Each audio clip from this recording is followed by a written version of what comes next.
Good evening. Good evening, Veronica. Good evening. Good evening. I apologize. I'm not too sure what's going on. It's on my end. It's not the website. It's just it's asking me to get in my browser, and that's not the way I get in. But anyway, I see that we have seven individuals. Myself, Nadine, Charlotte, Donna, Nadine, or the host, and then Nicola Davis, and Virginia Kirk. So, eh,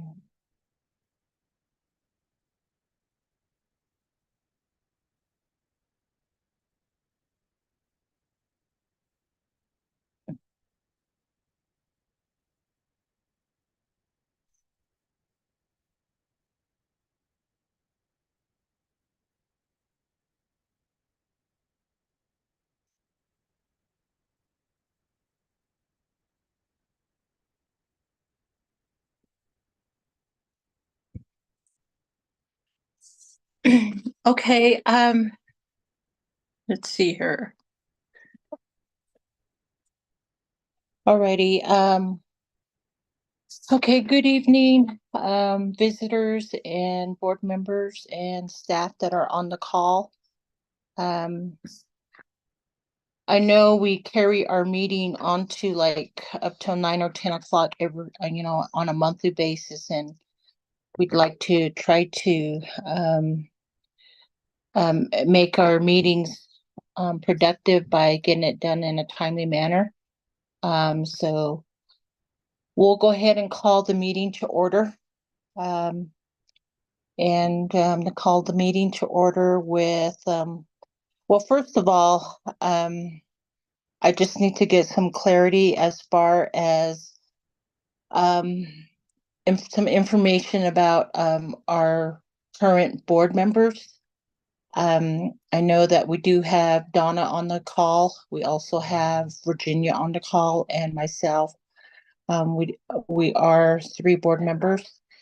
Um, so um, I I'm not sure how to proceed with this because we have bylaws in place as far as having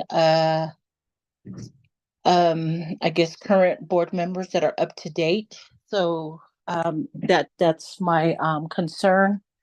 And so I guess before we go on, like I said, we only have um, we have three board members. So um, I'm not too sure how we're going to proceed with this. At this time, I guess I need to go back to the Nadine Chotto, our school administrator, because I do know that in order for us to have a meeting, we have to at least have three board members, which constitutes a quorum. And so at this time, Nadine, before I call the meeting to order and before we go any further, what is our next step? The attorneys. Good evening, everyone. I'm Nadine Chotto. I'm the head administrator. Before we go on, the two attorneys that work for the school will be coming on here in a few minutes. They will give us some direction as far as where we need to go with our membership. I did send out a couple of um, messages to a couple of board members whose memberships have expired. And at that time, they were given the option of contacting either Veronica or myself to ask any questions. I have not heard anything. Also, at the same time, we have we are a state charter school now, which requires that we have to make sure that our state charter officials are aware of what's happening at the school. We have been actually in non-compliance with our membership for the past year, possibly even more. So that's where we're at right now. I'm just waiting for the attorneys to get on. I did send a memo to all the board members regarding the membership expiration. They did send out a message, and I did forward that to everybody else. So I guess if you want to, Veronica, we can just wait. Everybody, the board members, you should be checking your emails to see that memo. Thank you. Mrs. So, we also have a member from the Charter School Division on the call too, or on our Zoom meeting. Okay, thank you, Nadine, and thank you, Donna. So we'll just wait. I don't want to call this meeting to order because I feel like we need some directions as far as working with our bylaws and then also getting some information through the pad as well.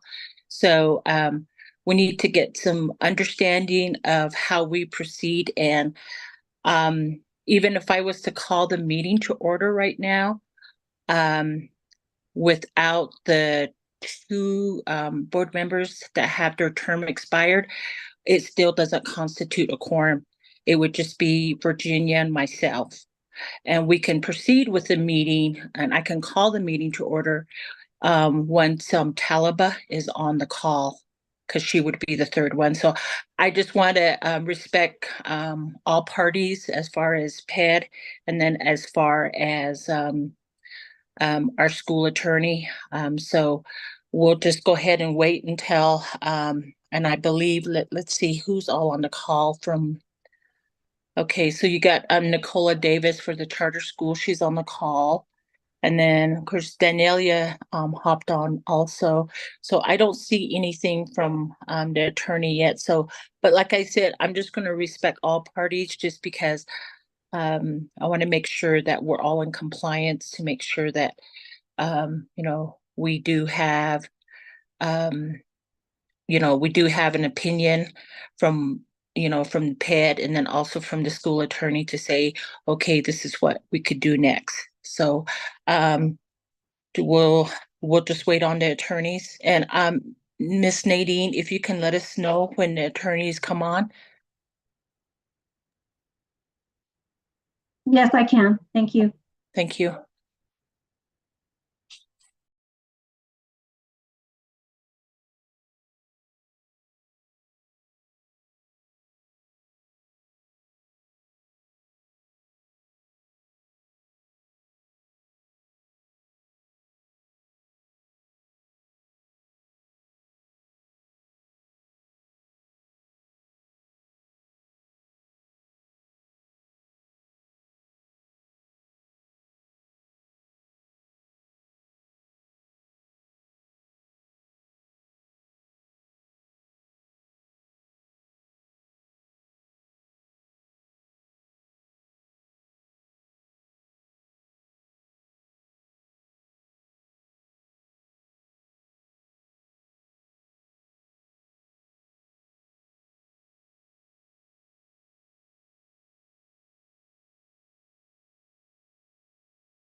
Hello, can you all hear me? It's Virginia. Hello? Ms. Kirk, I can hear you. I can hear you, Virginia.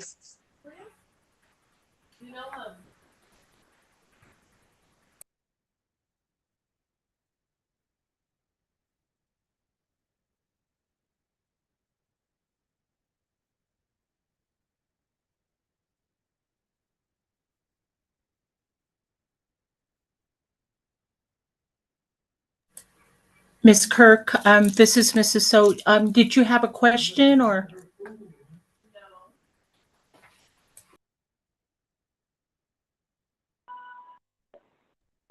Can you all hear me?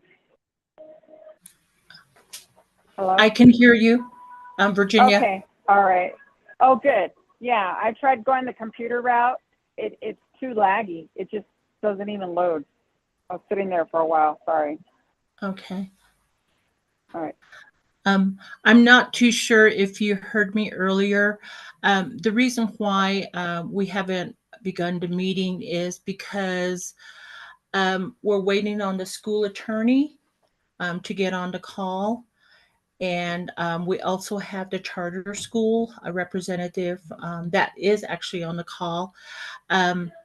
We need to get a better understanding and clarity of where we need to go, because right now, the way I was informed was that we have two board members that are no longer serving on the board. So with just you and I currently serving, it does not constitute a quorum. We have to have three board members to be present to begin the meeting. So that would just be you and myself, and Talaba is not on the call yet. So, and I just indicated that out of respect for all parties, we will just wait until we get some individuals on the call so we can go with the process of what we need to do. Madam Chair, this is Chado. Go Our ahead, Ms. attorney- Chado. Our attorneys, David Gomez and Michelle Redmond, are online now. Okay, thank you, Ms. Chado. Okay, good evening. My name is Veronica So, and I'm the Dream Diné Governing Board president. And I'm reaching out to individuals with the PED department, with the charter school division, and then also with the school attorney. We just need some clarity and understanding of our current bylaws that we are following, and based on the information that I received by email, and it was a CC copy through email, indicating that we have two board members that are currently serving on the board that are no longer, or I guess are not considered to be on the board due to the bylaws in place, indicating that they had exceeded their term, which is 2 years. And I believe the dates, and I don't recall the dates right now, but so those two, their term has expired. So we just need some direction on where we go, what we need to do. So before I begin the meeting, because as I indicated that we do have two regular board members that are currently in compliance with the bylaws, and then we have two that are not current with the bylaws, and then we have one individual that is a board member but is not on the call. So at this time, Miss Nadine, I don't know who you would like to do their presentation. Thank you, Madam Chair. This is Nadine again. Mr. Gomez or Miss Redmond, if you could, I'll give the floor to you. Thank you.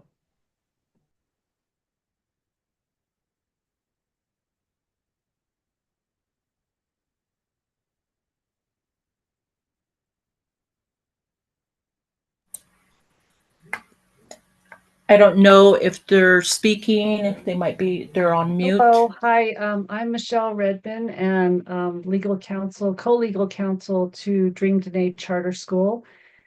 And looks like David Gomez just came on. Hello, everybody. Hello, so- hello. So it's my understanding that the meeting has not formally started. Is that correct?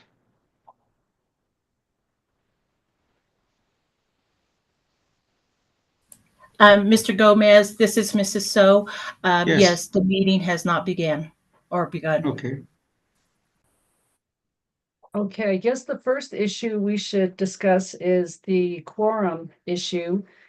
And we were reviewing that earlier today, and David Gomez, would you like to give your analysis of that? Well, even though we're just sort of like talking before the meeting starts, I just want to point out that Section 4, I think it's Article 1, Section 4 of the bylaws does state that a simple majority of the current number of governing council members shall constitute a quorum. And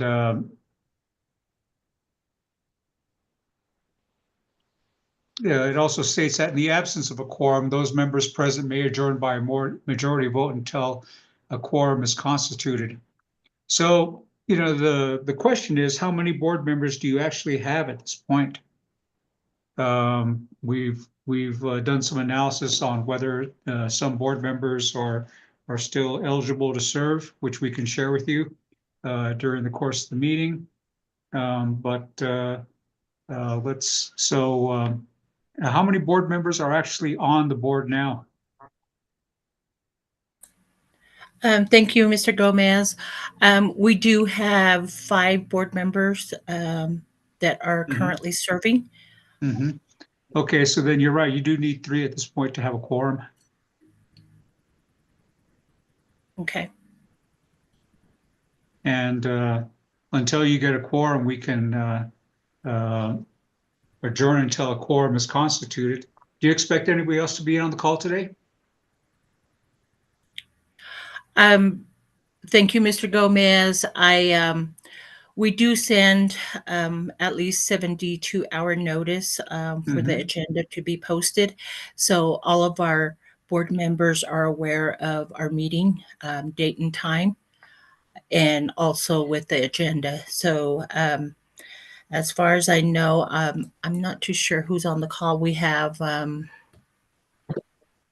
Virginia Kirk is on the call, and we have Danielia Allen, and then we also have Donna Fernandez, and we have myself.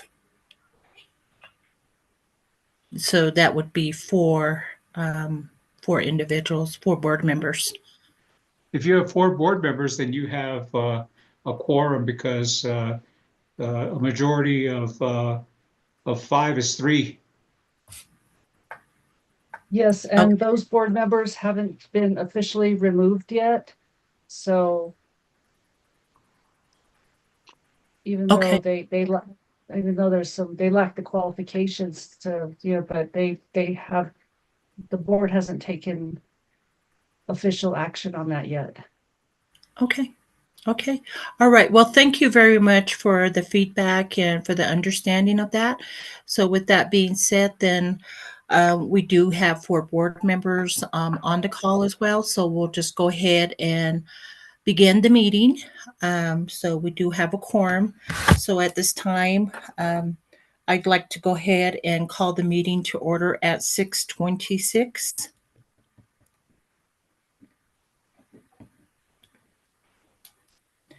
And if I may get our secretary, Mrs. Fernandez, to provide the roll call. Yes. Veronica So, President. Mrs. So's present. Danielia Allen, Vice President.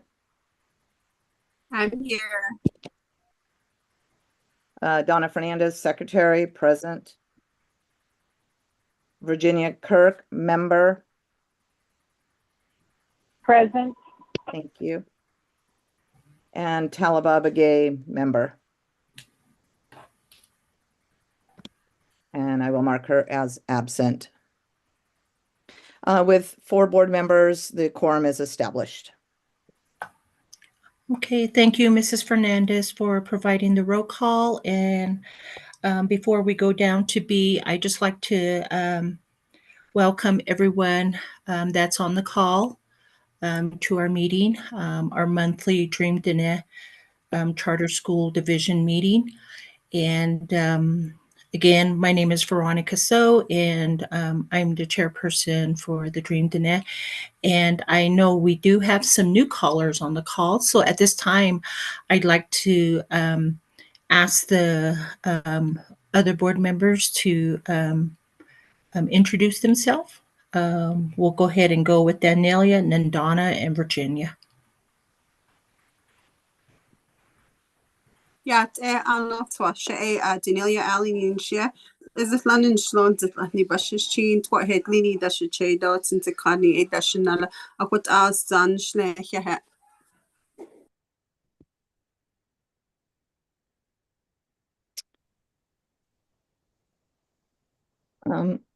Yate she Donna Fernandez yun she Canadian Ishle, Southeastern Pomo Bashishin, Polish Dashate, Oda Pomo Dashinale. Hekademach Weekend, Donna Fernandez Eilenbuck. I am a mathematics teacher, secondary level mathematics teacher at Pioneer High School, and not a new board member. I've been on for a while. So my pleasure to be here. Thank you. I'm the board secretary, sorry.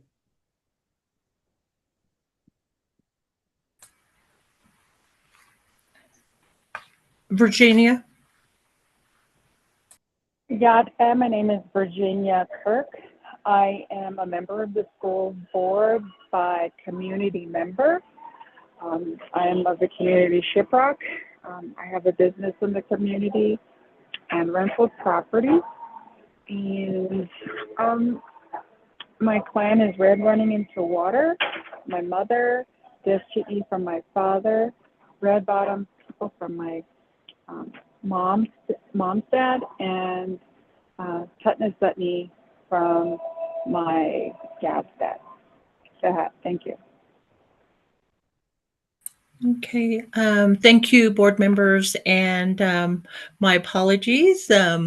She ani adeshe adone enschlenige e torichin inschlo torhedlini e bashashin ado nanisht ajay dashanele na shashe dashache da is sanenschle ado di kwa e na kinacha e kwa di ultra igi board member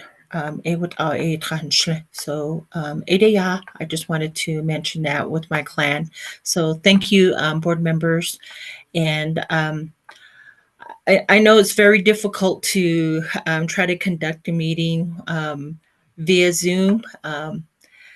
I know that we have some new or some other individuals on the call, but we'll just go ahead and move forward to our next item on the agenda, and that would be staff. Number 1 would be Nadine Chado, head administrator.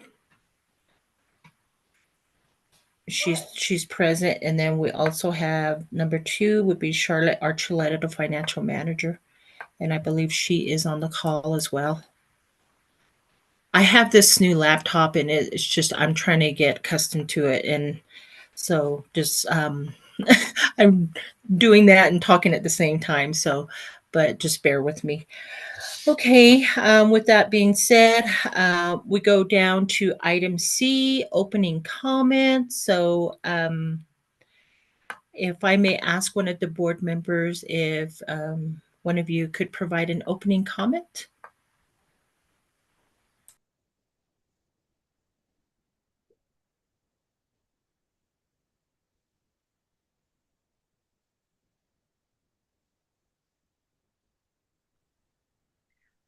I'll provide a comment. So yeah, Yate, everybody. Danelia, if you want to, you can also chime in here. But just I want to say, as this meeting is the beginning for most of us for in education here to our start of our week for recognizing Thanksgiving week. And so just like to say happy Thanksgiving to everybody. And hopefully you do have a chance to spend this quality time with your parents, with family, with your children. And thank you for all of our staff for working hard with our kids to have a lovely community dinner and get them ready for their break and have some time with their family. So thank you everybody for being here, for joining us tonight.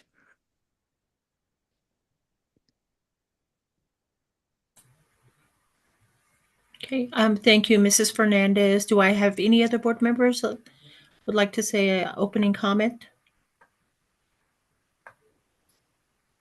Yes, I was just going to say, thank you guys for all joining us here. I think that coming together as a team and really understanding the purpose of why we are here is very helpful. I appreciate all of you taking your time out to assist. And like Donna said, I hope you guys will enjoy what's left of, or what's the beginning and the rest of the week of Thanksgiving. Our little break that we get. I know some of you don't get a break, but I sure hope you enjoy your turkey. Okay.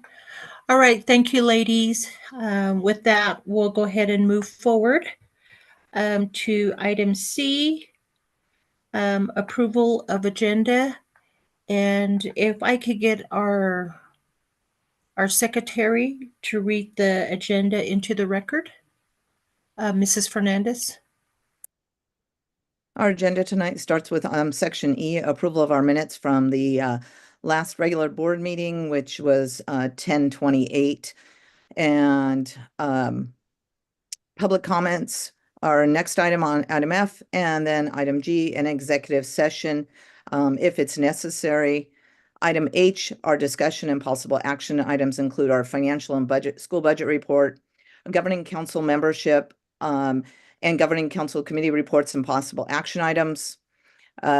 We also have item I, which is our facilities land, our student enrollment presented by our head administrator, and looking at a recruitment campaign. We have a report by our head administrator and principal. And then we have our parent advisory committee, and then we have our next general governing council meeting, and then our closing comments and adjournment.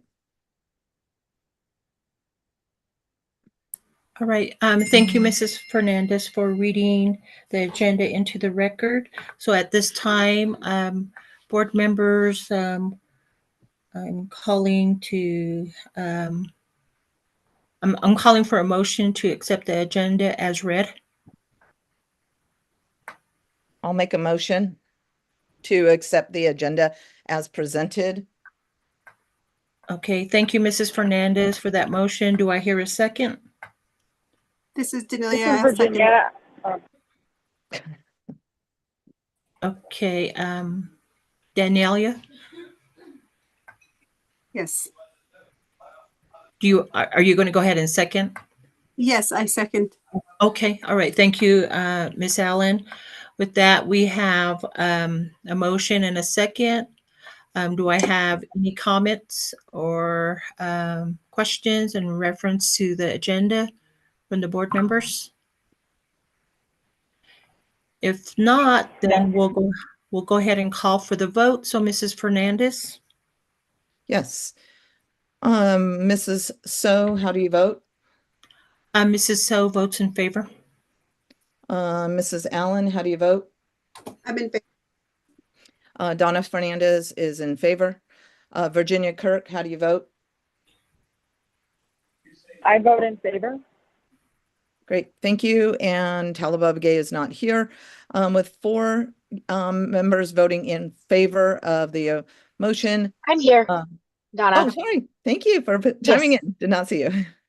Talaba is here now. Talaba, how do you vote? I vote in favor. Great, thank you. With 5 members voting for, the motion passes. There are 0 against and 0 abstentions. Okay, thank you very much, Mrs. Fernandez. Otto, Mrs. Begay, or Ms. Begay, with Kenya Nigi. Do Nasane Kahoge, we're on item number E, approval of the meeting minutes, which took place on October 28th of 2024. So what is the pleasure of the board members on approving the meeting minutes? And I believe Donna does have it. She is sharing that.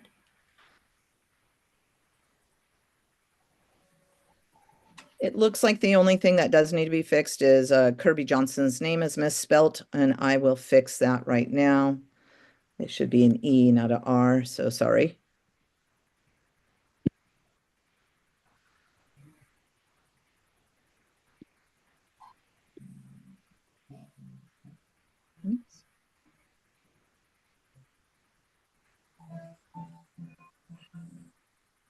One R, Donna. Oh, sorry, thank you. Yep. Okay.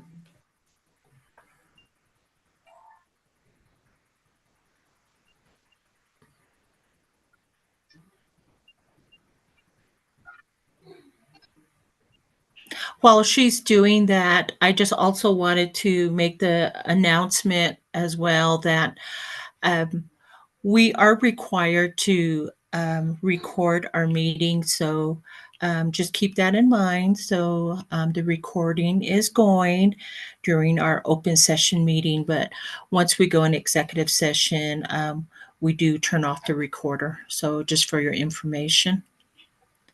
We also want to let people know that this is also being live cast onto our YouTube channel. Okay. Thank you, Donna. Thank you, Donna.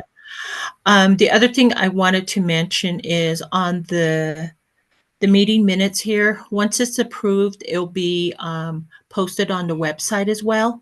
So the meeting minutes will be on the website once it's approved. So as of tomorrow or a couple of days, it'll be on the website as well. So, okay, how's it going, Donna? Oh, it's fine. Just a point of order. The bylaws state that minutes go up within 10 days after the meeting. So they have been posted onto the website. So they are now being certified tonight, but they currently are on the website.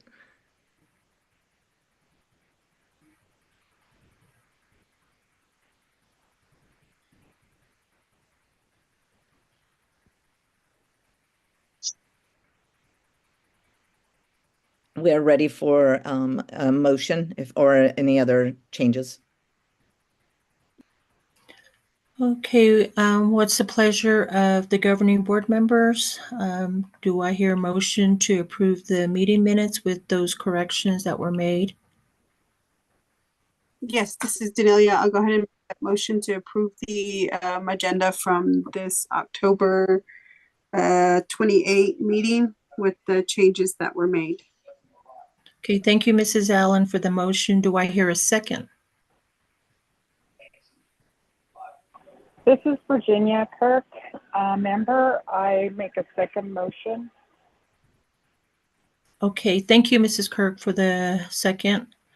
Do I have any other questions, comments by the governing board members in regards to the meeting minutes? If none, then we'll go ahead and call for the vote to approve the October 28, 2024 meeting minutes with just a correction of name. So Mrs. Fernandez, go ahead and call for the vote.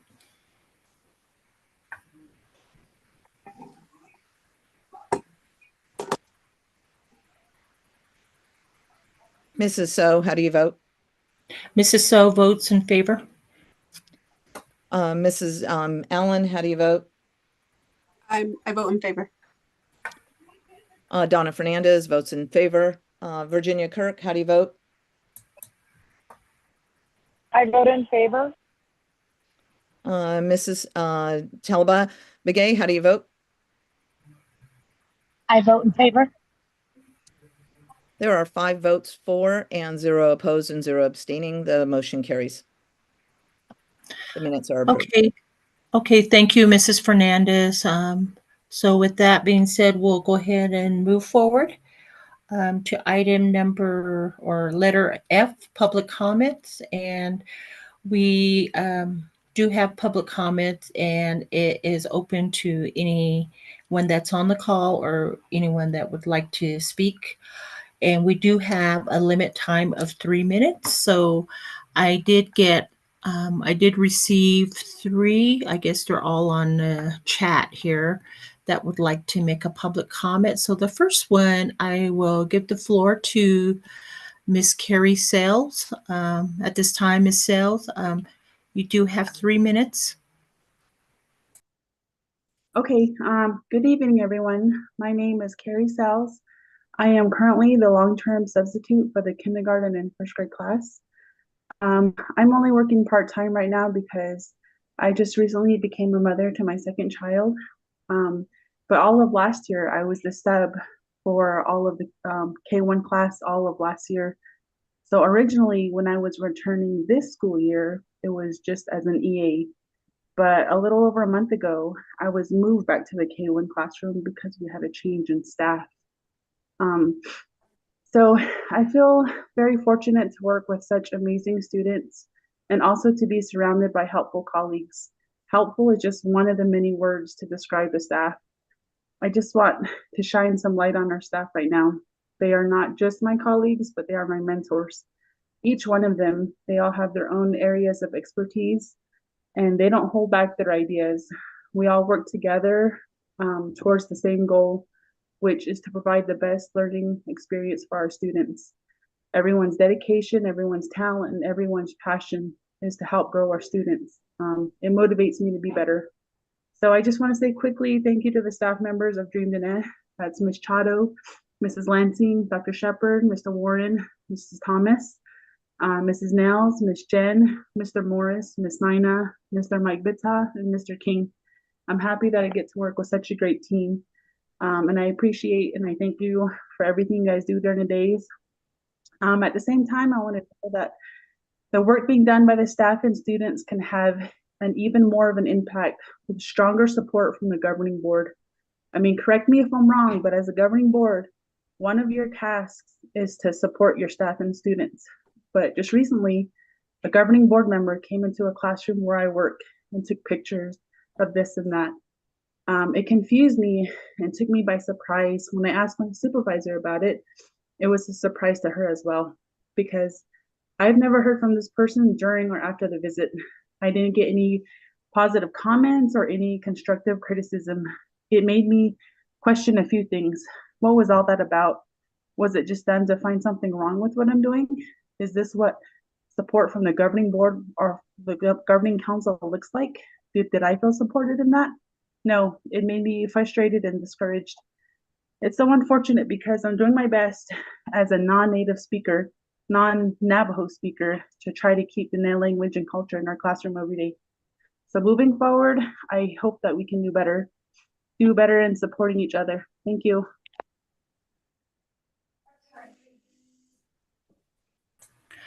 Thank you, Miss Self, for your comment. And we'll move forward to the next individual, and that would be Lander Morris. Mr. Morris, you have 3 minutes.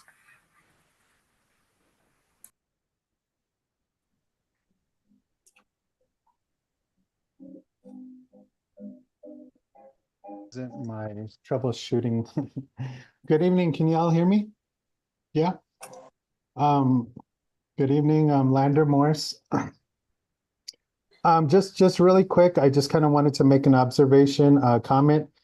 I don't know if it makes a huge difference, but you know, when I post the minutes or the agenda on the website, typically I understand that there shouldn't be any changes made to the agenda.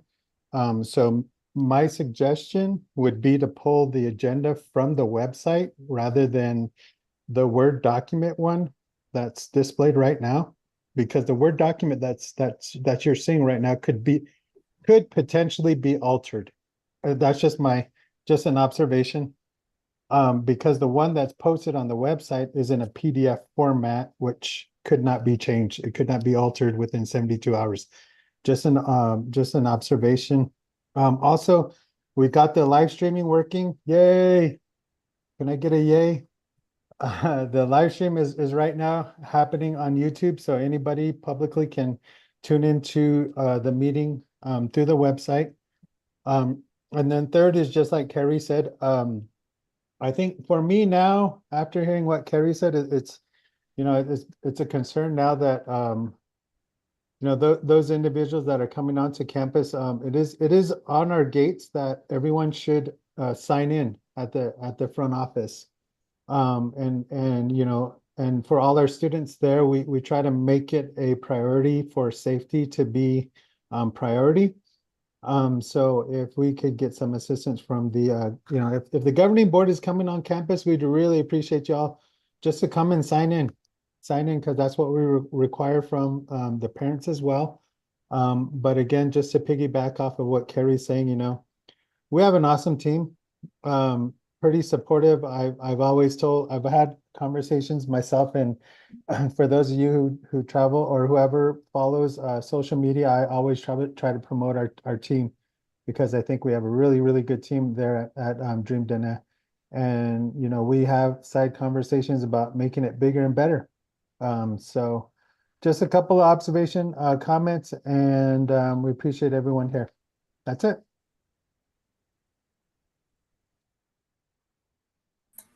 Thank you, Mr. Morris, for your comment. We will move down to the next individual, Zani Nails. Mrs. Nails, if you're on the call, you may proceed, and you have 3 minutes. Hello, everyone. My name is Joni Nels. I'm the educational assistant for second, third, fourth, and fifth grade, Miss Thomas's class. First, I just like to say thank you for allowing me to speak. I just wanted to share that being in the school this year has been different from last year. Last year was great, was my first year being in the classroom, and it was awesome. This year, it seems like for me, it's a little bit harder trying to be there, and especially in the beginning of the year. And I don't know why that is. And maybe it feels like there's just struggles here and there, and but lately we've been trying to diagnose and pick out the pieces, what's helping and things that aren't working, and being with the staff and everybody, and just I've never been in an environment like that where the whole staff has just been coming together, kind of just building the school back up to how it was last year. And it's been great learning like that and seeing how those transitions is making the school better again. And just watching that has just put faith back in me, I guess, in a way. And I watched the staff and everybody around me, and it motivates me to become a better teacher, to become, just a better individual and a better person all around. And yeah, and so right now our students, they're learning, and they're thriving more than more than anything right now, and it's just awesome watching them grow. So that's all I really have to say, and just how our school has just been, I guess, coming together. And so, yeah, thank you. Okay. Thank you, Mrs. Nails, for your comment. And going down the list, we have another individual. We have Roy Tracy, and I believe he's with the Navajo Nation Diné Education. So, Mr. Tracy, if you are on the call, you may proceed. You do have 3 minutes. Okay, thank you, members of the board for Dream Diné. I appreciate your time. I'm working late tonight, so I thought I'd jump on and see hopefully some good news about Dream Diné continuing and operating. Diné Education through the Navajo Nation conducts a tribal consultation. That's a requirement by ESSA, Section 8538. Every student succeeds at Department of Education. That was signed into law by Obama back in 2016. So ESSA is a requirement. The Navajo Nation requires New Mexico, Arizona, Colorado, Utah schools, school districts, both on and off the reservation, to conduct tribal consultation. When we have consultation, we get a chance to get a bird's eye view and actually I should say a macro view and a micro view of school board or school funds, school student performance and such. And so in this case, Dream Diné has popped up on our radar. I just want to encourage the community, members of the board that represent the community, and I think just staff overall, including parents and students that are listening, in order for an administration to function, you have to have a board, a functioning board. Without a functioning board, especially for charter schools in the state of New Mexico, it's as easy as my understanding in a conversation with representatives is that if you lose a board, you can lose the school. I think that's a jeopardy that needs to be fixed within the charter school law. And maybe it's something you have to address within your bylaws, that you don't ever want an attrition to happen. We've had that with one of our local charter schools here in Gallup, New Mexico, where the board just disappeared. That threatened the shutdown of the school. Okay, so just a suggestion from the Navajo Nation in our monitoring of policies and such. We encourage Dream Diné board to really think about these processes and make it available that maybe parents can also put their hat in. If a board member is going to resign, or there's all sorts of issues. We understand that, but to keep school functioning, I think that's very important. I just want to say, encourage the board, keep up the great work, keep up the great work for the administration, the staff, especially the teachers, and also parents. Parents, you got to get active, okay? Students, thank you so much also for supporting Dream Diné. We support Dream Diné, and we support the board, and we support the charter school PEC team as well. Thank you so much. Thank you, Mr. Tracy, for your comment. Thank you. And we will go down to the next individual. We have Marla Lansing. If you are on the call, you can proceed, and you do have 3 minutes.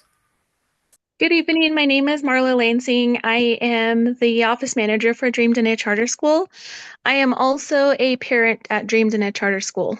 Right now, I want to say and add to what Carrie, Lander, and Joni have said. They had made great comments. I do want to say that being a parent at Dream Diné Charter School I had transferred my daughter from CSD to get the attention she needs, because her being at her being at CCSD, she wasn't getting that support she was needing. So her first year at Dream Dinette Charter School, she has been receiving that. She has an amazing teacher who is Miss Thomas. You know, I am so happy that she's learning everything that she needs to learn for 5th grade. And you know, she's doing well. Also, you know, we do have an amazing staff that I work with. You know, I not only see the staff, but I also see the parents coming in and out of the school. And also to mention that our staff and parent and family events have increased and have been really positive. So yeah, that's all I want to comment on. Thank you. Thank you, Mrs. Lansing, for your comment. I don't see anyone in the queue here, so did I miss anyone?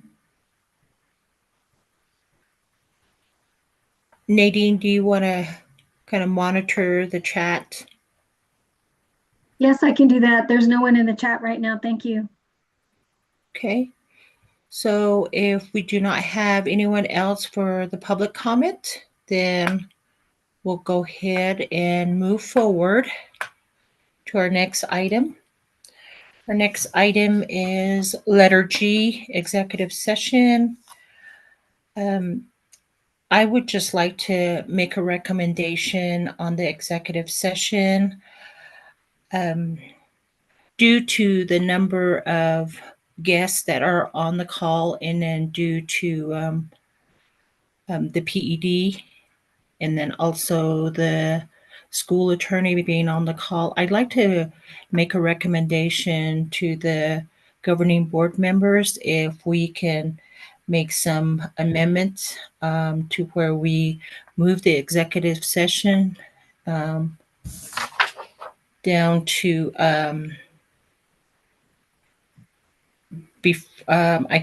before we adjourn,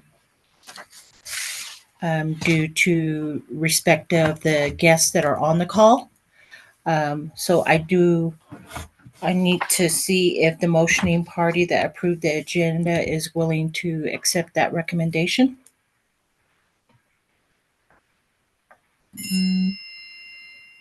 I approve the agenda and I don't have an issue with that. It's specifically, would you like this after the parent advisory committee, item L, or where specifically would you like it? That would be, I guess, I would get the comment, feedback from the board members.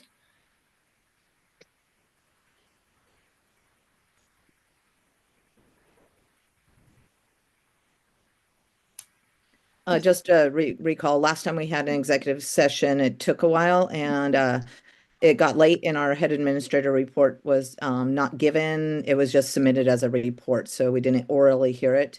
And we might want to consider that tonight if we want to put it after item L.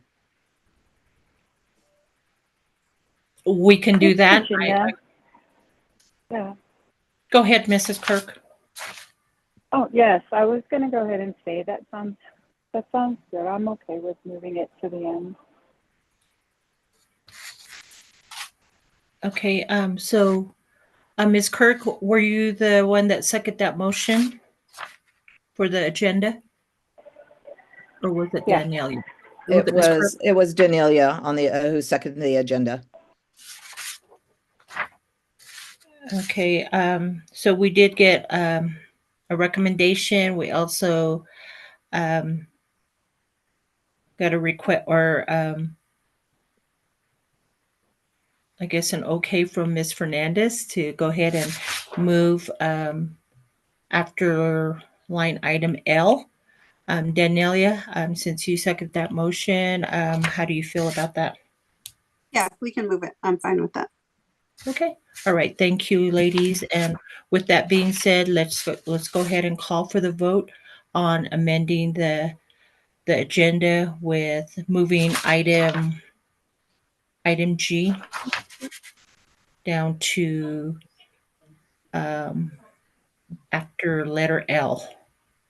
So with that being said, Mrs. Fernandez, can you call for the vote on that? Yes. Mrs. So, how do you vote? Mrs. So votes in favor. Mrs. Danelia Allen, how do you vote? I'm in favor. Donna Fernandez, I'm in favor. Virginia Kirk, how do you vote? I'm in favor. Ms. Talaba Begay, how do you vote? I'm in favor. Wonderful. There are 5 for, 0 against, and 0 abstain. The motion carries. Thank you, Mrs. Fernandez, for calling out the vote, and thank you for the 2 individuals that motion and second to amend the agenda. So with that, going down to item H, discussion and possible action items. A, financials and school budget report. So at this time, I'd like to go ahead and give Charlotte, Mrs. Archuleta, the floor on the financial report. Okay, this is Charlotte. Hello, board.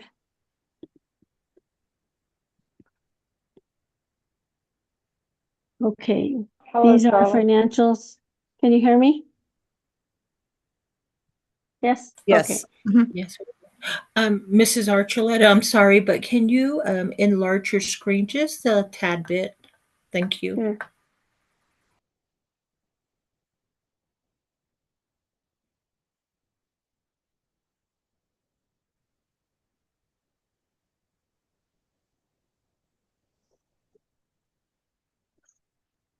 Is that enough, Veronica? Okay. So here's the summary of the financials for the month of October. We received $28,043 in revenue for the month of October, which was our operational. We expended $86,214.23, giving us a year-to-date revenue of $285,651.75, and year-to-date expenditures of $284,524.31, leaving us a cash balance of $137,049.63 on October 31st. And I'm going to go ahead and run through the backup. If you have any questions, just feel free to stop me. I have, this is the activity in the month of October. There was not anything out of the ordinary in October. And I did send these to you last week, so if anybody has any questions, just stop me. These are the reconciling items in October. And there was nothing out of the ordinary for this month. These are the outstanding items. We have one that's, they haven't cashed, and we reached out to them and we did reprint the check for them and remailed it. They said they didn't receive it. This is the GL detail for the month of October.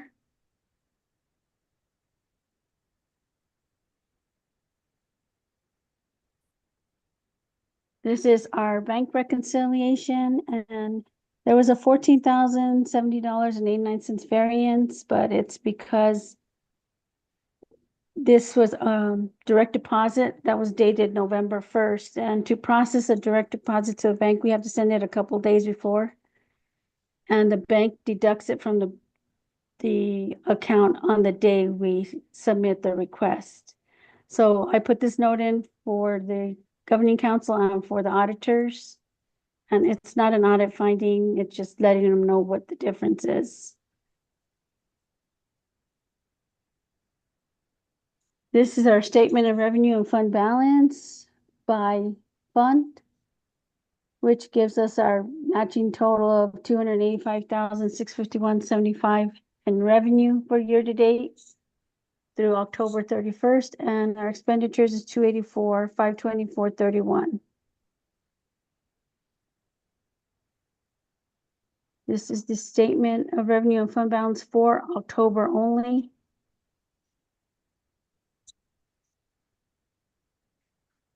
And we received $28,043 in revenue, and we expended $86,214.23. Any questions on those, the financials? Okay, we have one journal entry. And this journal entry is we received a grant for $4,260, and it was for food. So to use the grant up, I transferred the money from our regular food service account, the 21,000, to the new grant, the 21,100, to use up the grant. And the backup is on this tab right here, the sheet 1. So if you need more detail, it would be Charlotte, on I there. have a question. Sure. Was this a grant we applied for, or is this just No, funds that were given? it was just given to us. Okay, with any kind of stipulation besides just Well, food? it has to be food services, anything having to do with food services, but we usually use it for food. And we did receive it last year. Okay. And when you say food services, is that just directly foods to the students being served at the school, or is this like for parent advisory meetings, food for meetings? What kind of food are we talking about? Just for the daily lunch program. Great, thank you.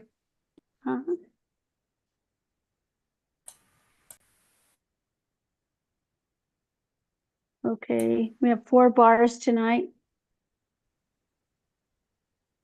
Okay.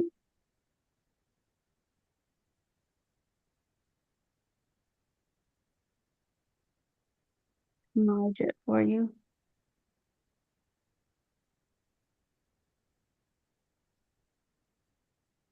This bar is a maintenance bar in our operational account, and this is to clear up or maintain our maintenance and clear up any negatives that we have in our account. We're moving 40,000 out of the superintendent or head of school, and moving it to 9,200 to additional compensation for secretarial and clerical staff for additional hours, and 30,500 for IT. And the principal is, we did get a grant to pay for half of her salary out of a grant, so that's why this money is additional. Okay.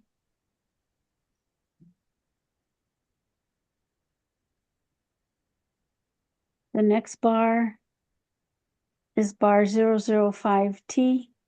This is a transfer bar, and this is also for maintenance on our budget. We're moving 15,000 out of the supply and material to 5,000 to speech therapists and 10,000 to ancillary services, other ancillary services.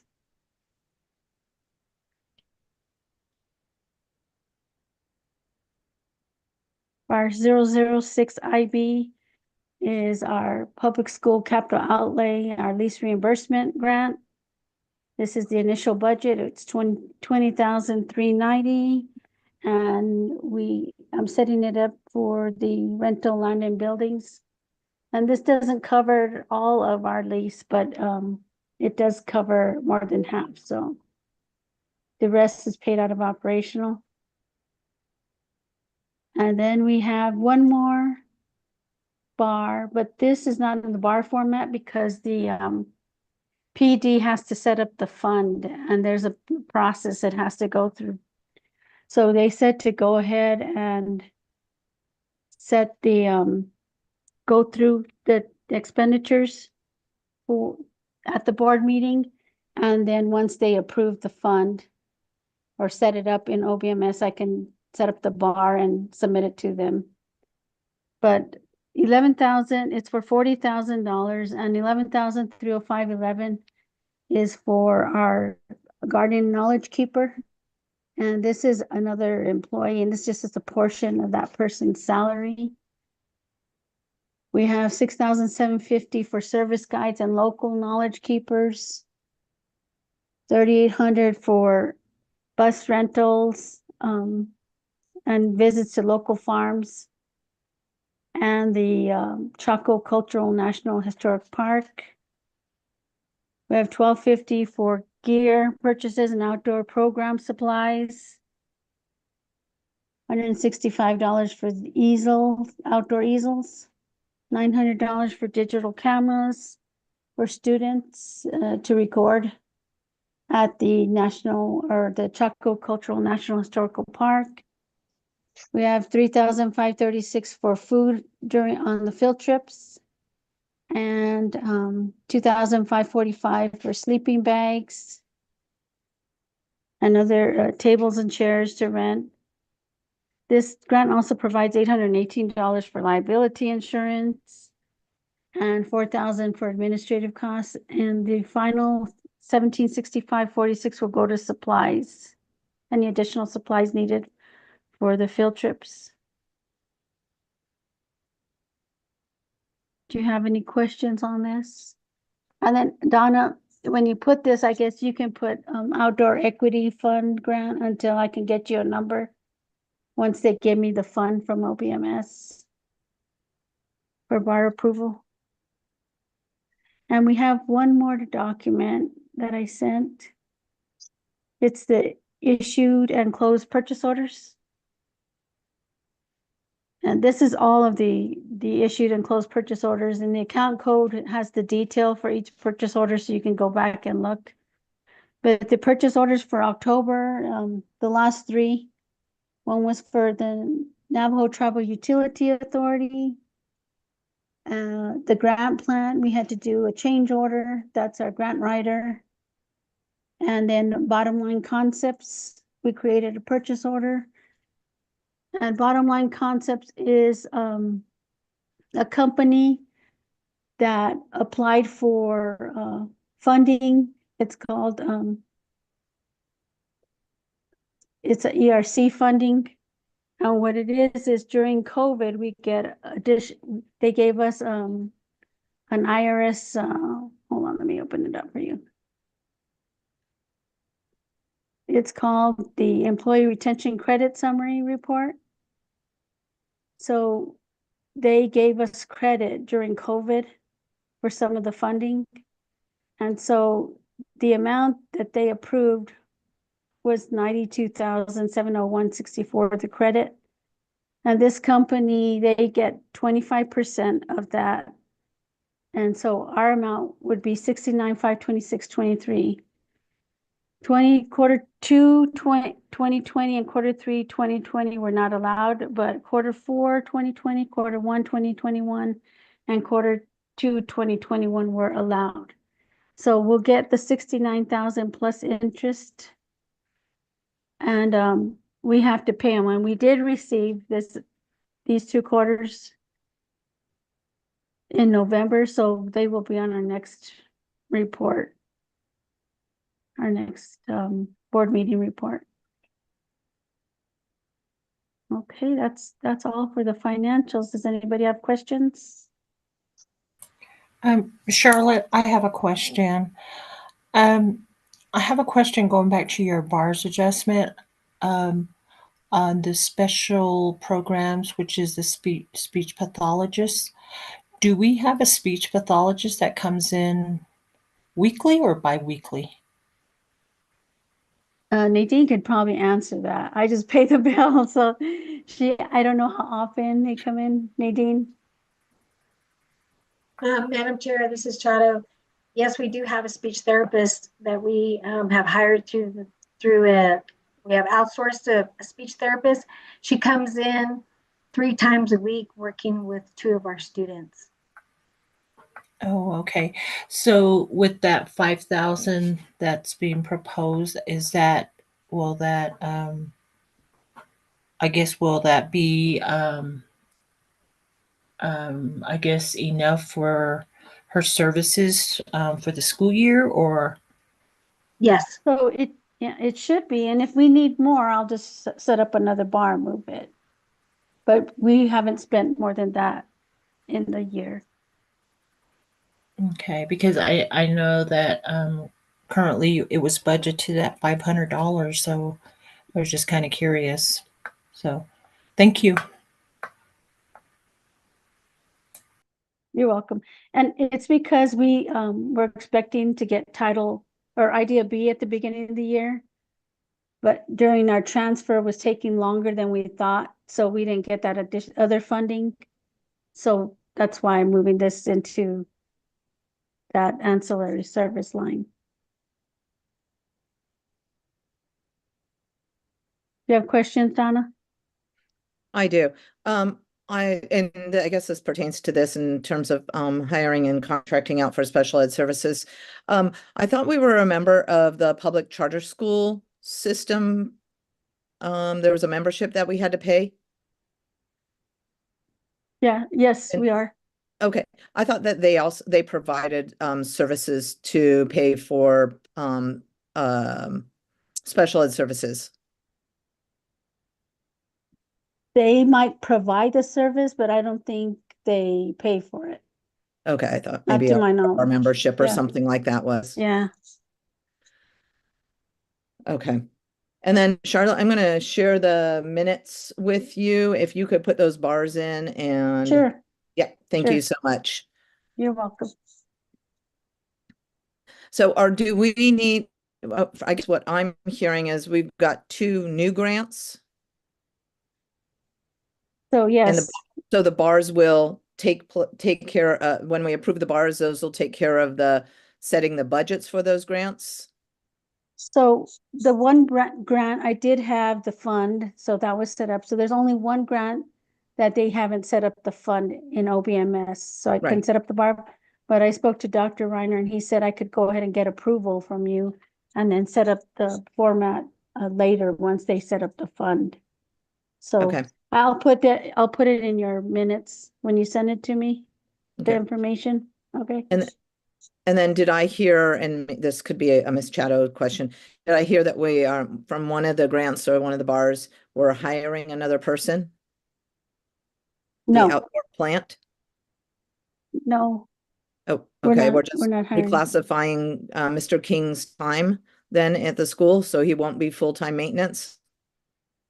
yeah, he's not full-time maintenance. He does some kind of program for the students, but Nadine would have to chime in on exactly the program, what the program is. It's that plant, with the plants, I can't remember right now. Hydroponics. Yeah, hydroponic, thank you. That's what I was trying to think of. yes, correct. Okay, and so this is a new grant that he's going to be administering, or is this still the hydroponic? Actually, it's not actually the entire hydroponics. He's working with the outdoor equity grant that we received. Okay, Thank you. And it is And what new, is he- yes.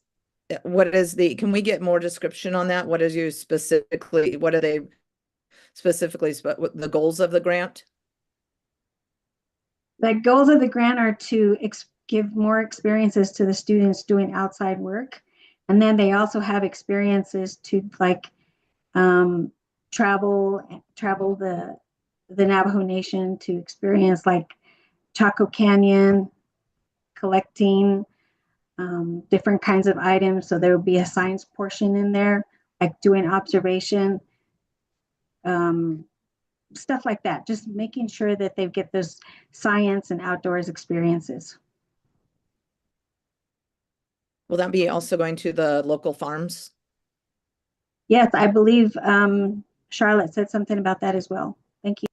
I heard something about the transportation. Okay.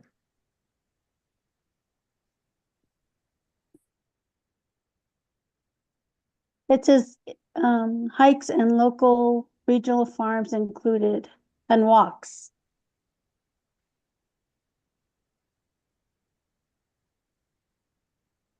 Any other questions?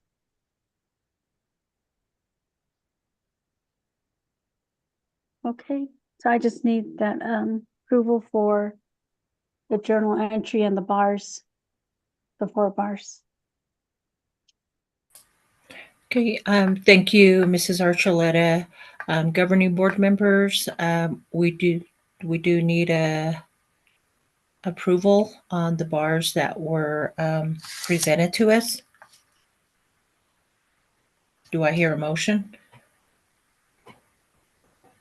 This is Danelia. I'll go ahead and make the motion to approve the bars. I'm sorry, I don't see the numbers, Donna, to the bars. I believe there was 4.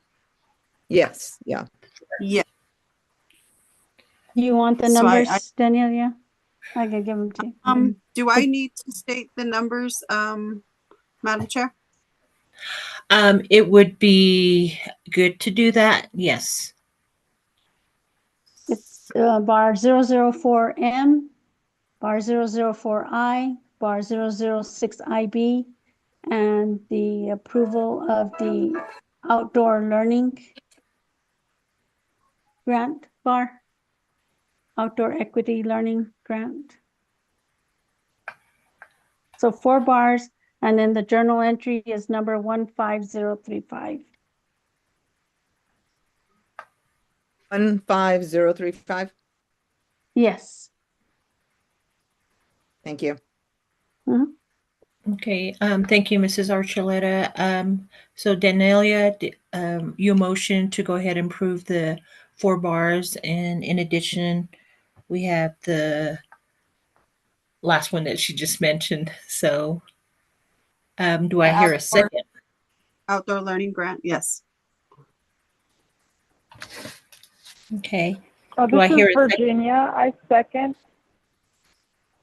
Okay, thank you, Virginia, for seconding that motion.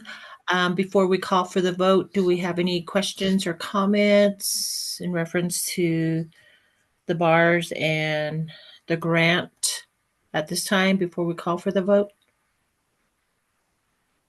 If none, then we'll go ahead and proceed with voting. Mrs. Fernandez, if you could call for the vote. Yes, Mrs. So, how do you vote? Mrs. So votes green. Danelia Allen, how do you vote? I'm in favor. Donna Fernandez, in favor. Virginia Kirk, how do you vote? I'm in favor. Talaba Begay, how do you vote?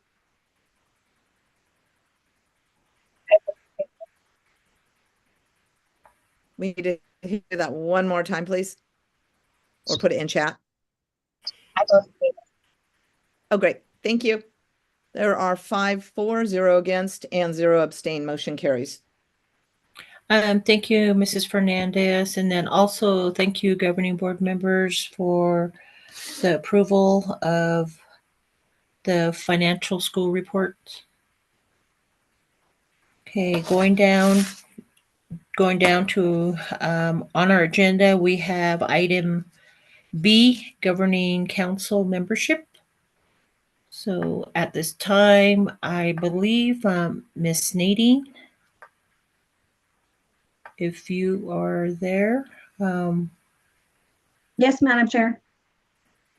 Okay, we're on governing council membership. So, Oh, okay.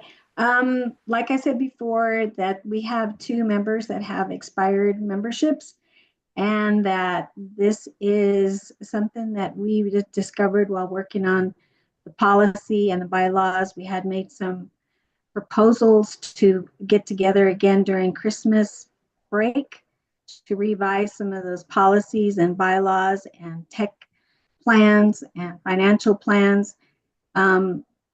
And we came across the membership item and found out that we were in non-compliance. And that's when I consulted with the attorneys and consulted with the commissioners, because we are authorized by the state, and they do need to know what's happening with our school, if there should be any changes.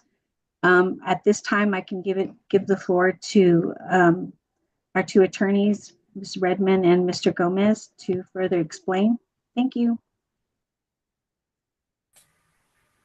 Thank you, Ms. Chato and Mr. Gomez and Ms. Redmond. You have the Hi. floor. Good evening. It was my impression that this was going to be heard in executive session towards the end of the meeting. Is that correct? No, it's gonna be in this public session, I guess, since. Because we're going to be providing legal advice to our client, the governing board. So I think it'd be more appropriate for executive session. That sounds fine. Okay. All right. Thank you, Mr. Gomez. We'll go ahead and proceed. And then I would like to, Ms. I'd like to make a motion. As item C, section 3B states that elected members serve 2-year terms, and if we want to continue our service, we should get approval for an extension. So I'd like to make a motion that myself, Donna Fernandez, receive an extension for an additional 2-year term to cover the it'd be the first initial 2-year term after on the 19, 20, 22, 23, or 22, 24, and then, or no, sorry, 21, 23, and then 23, 25. So I'd like to make a motion and seeking approval from the board to have an additional 2-year term.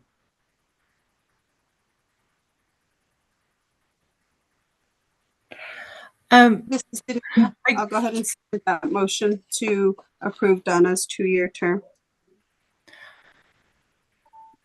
I'm a little confused here. I'm hearing that we're supposed to go in executive session for this membership.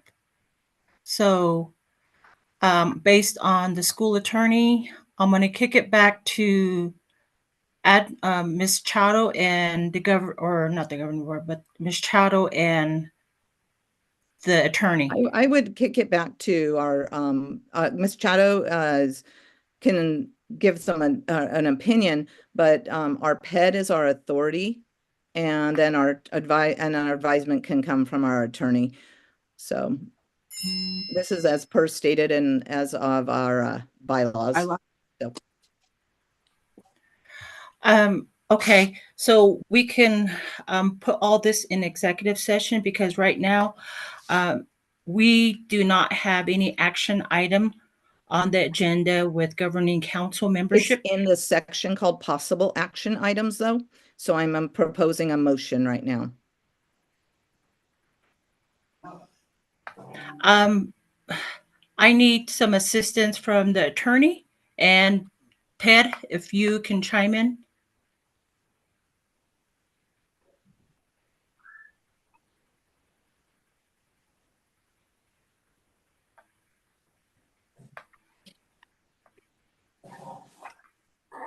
Hello? Miss Nadine, are you on the call? Yes, I'm here. I'm sorry. How do we proceed with this? Well, it's not on the agenda that we create a motion for membership yet. Isn't it supposed to be specific? No, there's a topic called general governing council membership. And so a topic is being brought up through a motion. And it's under possible action items. Can you put the agenda up, please? Yes, I can.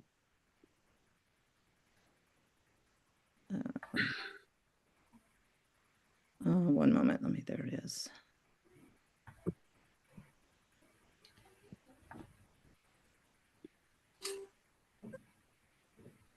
Item B, governing council membership. Item B. but there's nothing under there that says it has to be that we make an action. It It has says to be possible specific. action. It's under possible action items. But you have to have it in the agenda. You have to It have is it on the posted. agenda. It says But it's, governing council membership. I'm bringing up a motion regarding governing council membership. Okay, let's, we need to respect each other's time here. Nadine, can you finish up and then we'll give the floor to Donna. Ms. Chato? okay, on the agenda, it doesn't say anything in there about an action item. I understand you did say that there was a possible action item, but it has to be on the agenda. You can't just put it on the agenda during the meeting. That's a violation. So we need to make sure that it's on there, and it has to be specific in order for us to take action on it. No, the item H says discussion and possible action items. And so it's a topic called governing council membership. So the topic that's being discussed right now is the terms of my terms. And so I'm putting a motion on the floor under a governing council membership to approve the extension of the 2-year term. I think that's going to be a problem too, because you can't make a motion for yourself, right? Why not? Okay, at this time, I'd like to give the floor to Nicola Davis. If you are still on the call, I believe she is with the Charter Schools Division. If we can get your guidance on how to proceed with the membership, the governing council membership. Ms. Davis? Hello, this is Nicola. Hi, my position is training assistance and coordinator. And to be honest, I am just in my 3rd week. I am still very much in training, so I don't want to overstep my bounds and give any advice when I don't know the statutes very specifically. I apologize for that. I did try to search a little bit around, but I just, without having those exact statutes in front of me, I just wouldn't be comfortable, saying and speaking up for the PED. But I can, forward that information and look things up. I just couldn't do it on the spot right now. Apologies for that.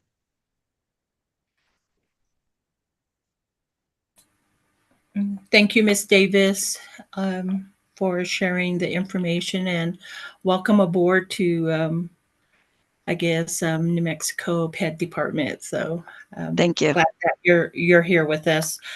So with that being said, I'm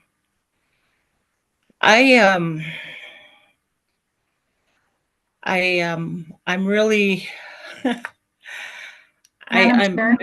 I'm not confused, but I just think that we need to move forward with being in compliance with bylaws and then with the state PED. And as Ms. Davis indicated, that she is new to her role. So there's going to be some further researching done on their part. So I would feel comfortable that way. Again, like I said, we have bylaws as well.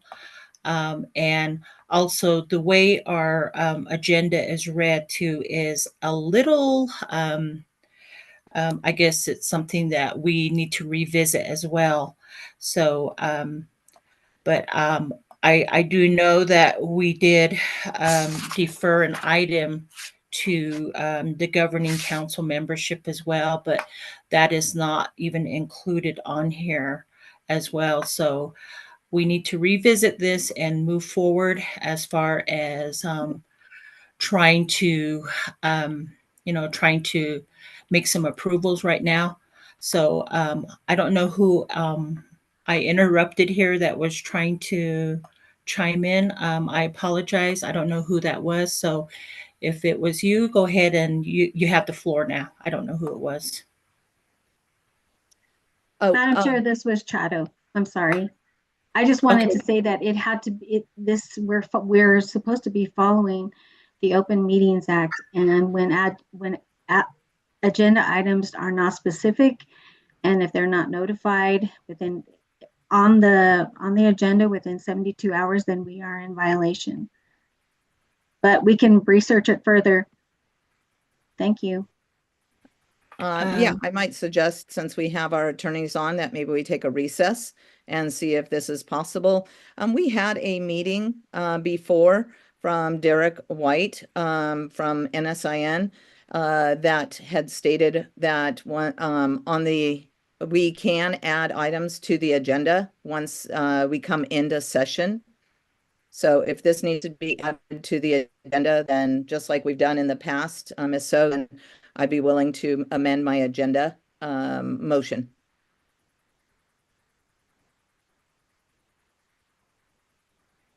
Madam Chair, this is Chato. Yes, go ahead. Can the attorney is still here? I believe he was just going to chime in. Can we give him the floor for this? Thank you. Governing board members, what are your thoughts about the recommendation by Ms. Chato to have the attorneys present? This is Danelia. I feel like we have our bylaws, and apparently, you know, in the bylaws it's very vague. It's there's the verbiage is not specific, and I feel like that's something that yes, we do have legal counsel. We do have our attorneys to assist should we need them. But I really believe that I have confidence in my board that we can understand our bylaws and that we can move forward with what it is that we need to do. And I, you know, appreciate everybody that's on, but I'm just feeling like we were told in a work session that just reiterating off of what Donna said, that we are able to work our agenda this way. And I believe we have done it in the past.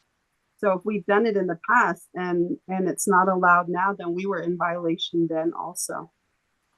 I mean, we look back at everything. We're going to be in a lot of violations because I honestly don't ever remember revoting in any other board members at any time at their 2-year mark. So I'm really, this raises a big concern for me. Like there's a lot of research that needs to be done if we're going to go back and really look at this whole thing. And I'm not sure what this is stemming from. I believe there should be teamwork, communication between us and administration. And I feel like there isn't, and I'm not sure why. But yeah, I'm just confident we can handle this as a board. Thank you. Okay, thank you for all the comments, but at this time, I would definitely give the floor to the attorney. If that calls for going into executive session, then we probably need to go in executive session, but I do need feedback from the governing board on how to proceed with this.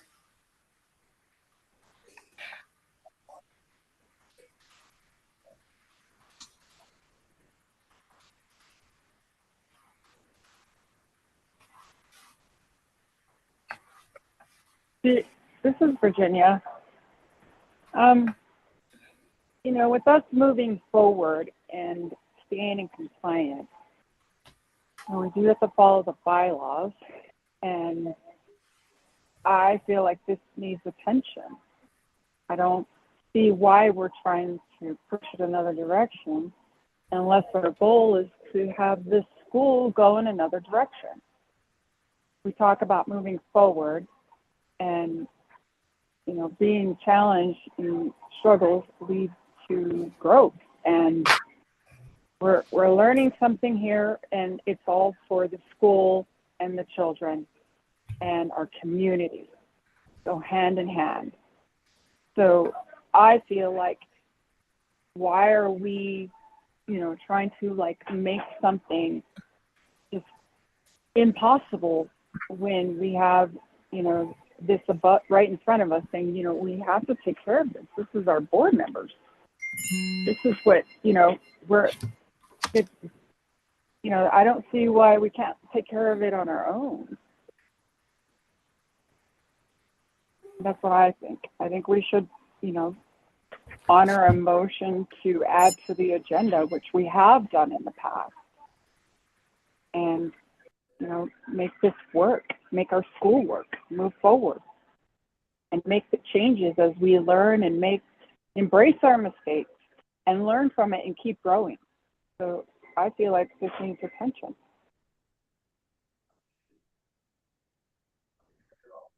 Okay, thank you. At this time, there's a lot of violations here that I see. First of all, the Open Meeting Act was brought up. The possible action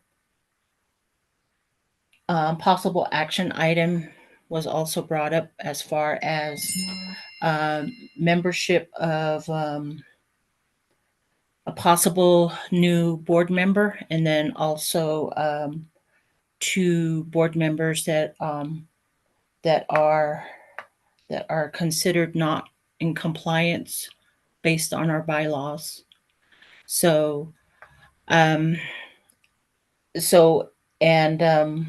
getting feedback from the governing board members that we can take care of this on our own, but we also have to keep in mind that we have to work with our administrator, and we have to work with our legal, and we also need to work with the charter division.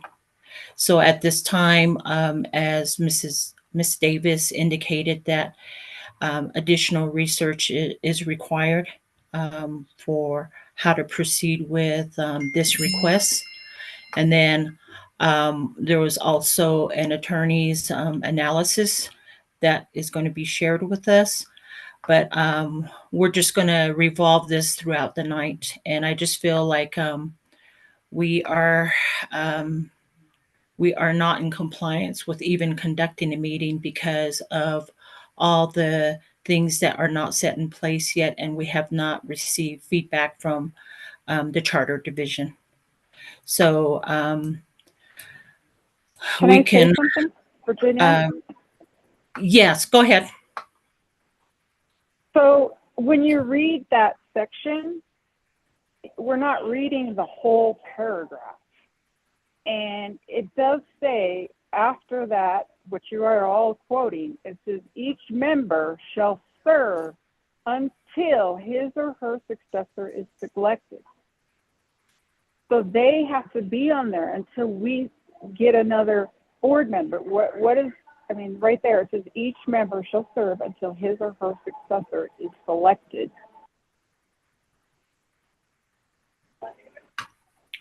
Thank you for that question, Ms. Kirk. That's where we have the attorney here to, they analyze and they have the analysis as far as what they're going to share with us, but they'd like to go in executive session. But going back to our agenda, governing council membership is included on here. But I just feel like we shouldn't even address this because there's no names on here as to who is going to be the new governing council membership. And from last month's meeting, it was deferred to this month for a member, and the name is not even included on here.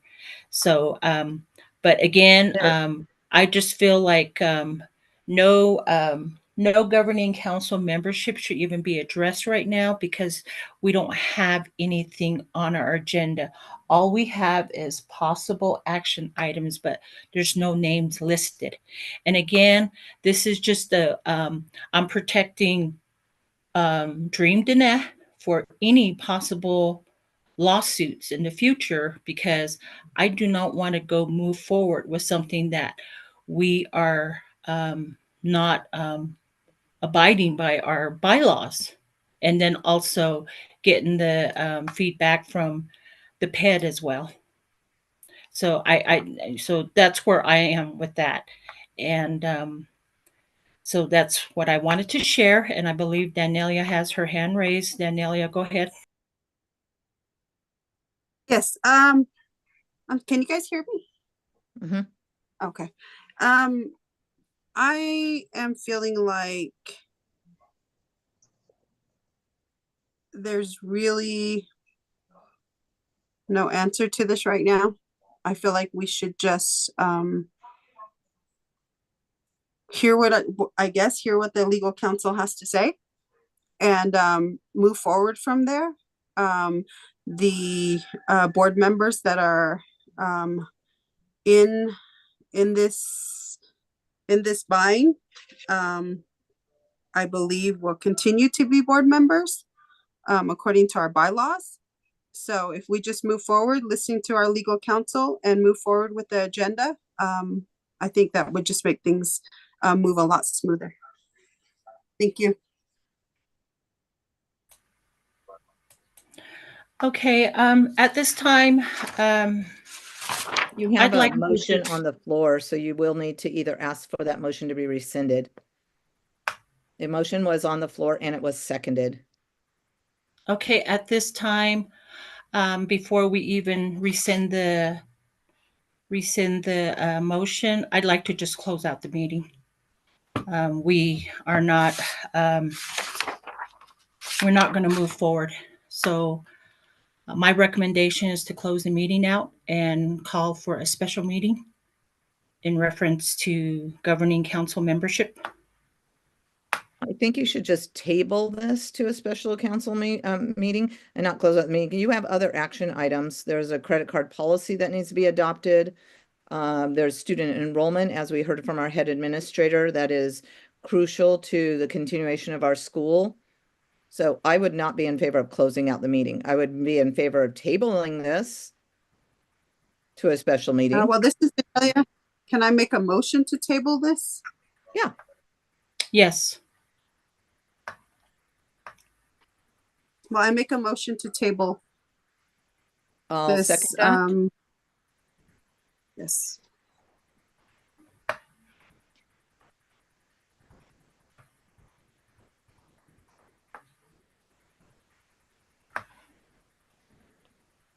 Okay, there is a motion on the floor to table.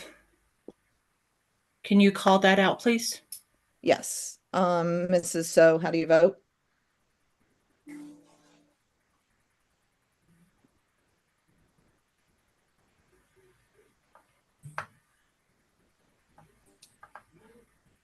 Mrs. So, how do you vote? Abstention. Okay.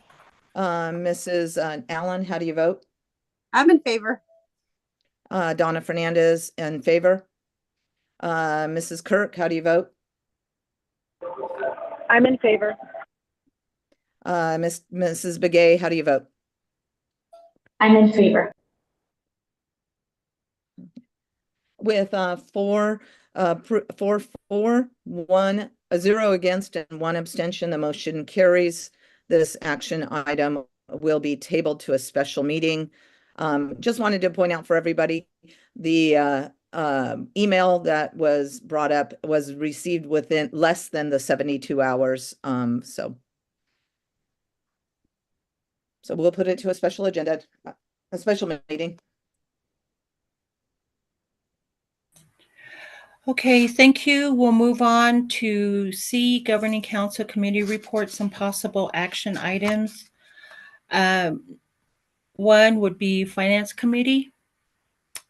And at this time, I'd like to go ahead and give the floor to Ms. Allen to go ahead and do a report on the Finance Committee. There really wasn't any questions that arise during our finance meeting. Just the Charlotte explained, went into depth about the grant that was the reimbursement grant that the school was getting back, and Veronica did question the interest that would be paid back, but the school was getting a pretty good amount of money from it.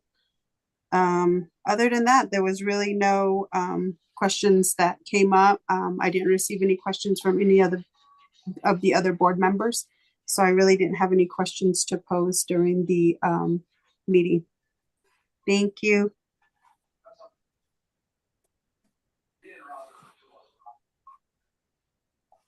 Okay, thank you, Danelia. And for the visitors on the call, normally what we have is with our finance committee, we usually meet an hour before our regular meeting. So a lot of the reporting is done to Danelia and myself since we serve on the finance committee. So we also get feedback from the other board members if they have any questions as well. And that same presentation that is conducted by Mrs. Archuleta during our budget or finance committee meeting is also shared in a public meeting. So just for your information. So thank you, Danelia, for your report. So moving on to item 2, audit committee.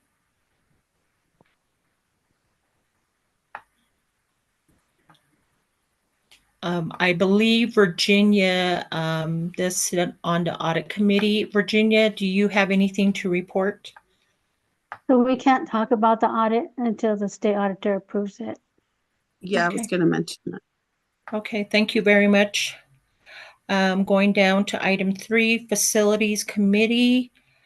I have not received an email from Troy. So I don't know if Ms. Chato, if you received any information or updated information for facilities from the facility committee. Ms. Nadine? The facilities committee has not met yet, and we are still waiting on a couple of items from the from Window Rock concerning our surveys. So we're still up in the air about that. We won't hear anything till our next meeting. Thank you. Okay, thank you, Ms. Chato, for the update.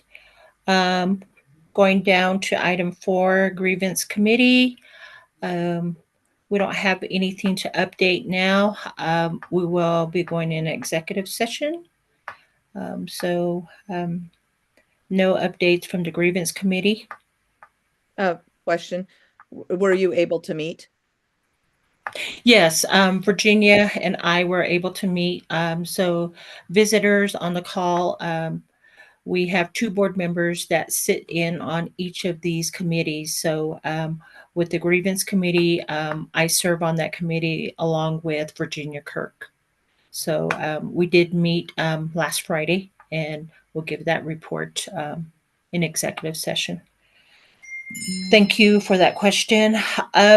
Going down to number 5, policy committee, established members and delegate task. And I believe Donna is on this committee. Miss Donna? Yeah, so I would like to get at least one more member on the committee and then start working on looking at our bylaws. And so if I can get another person that would like to serve on this committee, and we'll meet. We're probably going to meet monthly and do a couple of sections each month. So. Okay, thank you, Mrs. Fernandez. I'll take member. I'd like to have members now. Good. So would anybody like to serve on the policy committee with me? This is Danelia. I can help you. Great. Thank you. Madam Chair, this is Chato. Yes, Ms. Chato. Madam Chair, I have not read the policy for the policy committee and who can be a member. Can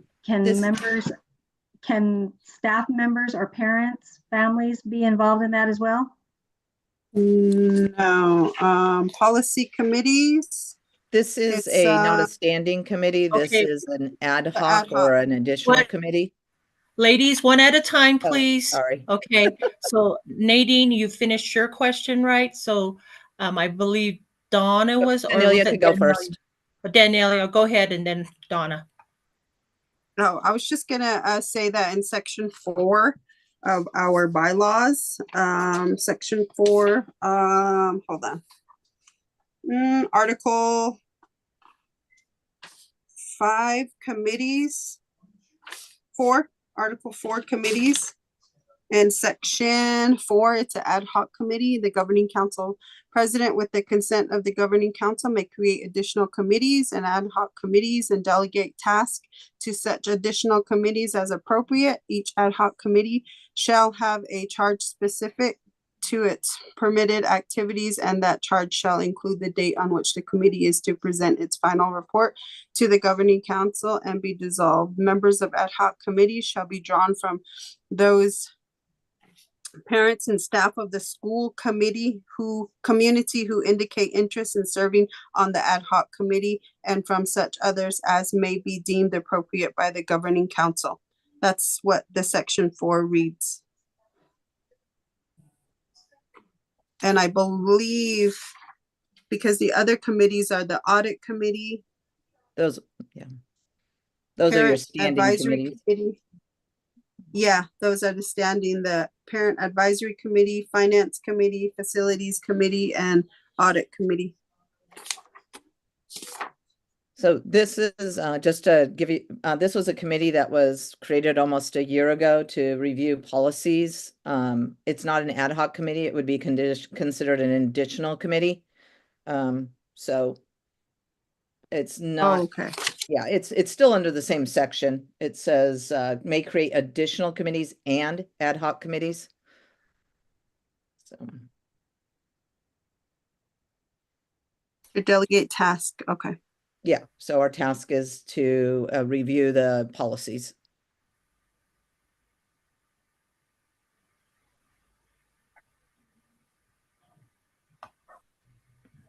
Okay, so do we have another member that's willing to work with Mrs. Fernandez? We can't have, we only have 5 members. We only are allowed to have 2 committee, two council members on a committee. And this is Danelia. I said I would help her with that. Yeah. Since I've been reviewing a lot of the policies lately. So, Okay. And then And just it's- keep in mind that any of these committees, well, all the committees here, our head administrator is also a member. So just keep that in mind as well. That's not it. That's not in section 4. That's only for standing committees in section 3. In section 2. Madam Chair? And yeah, it'd be great to have Ms. Chatto, our head administrator, on this committee. Okay, Madam thank Chair? you, Donna. Who's that? Danelia? No, this is Chato. I'm sorry. Oh, okay. Okay, Chato, go ahead. Yes, I would like to be on that policy committee as well. Thank you.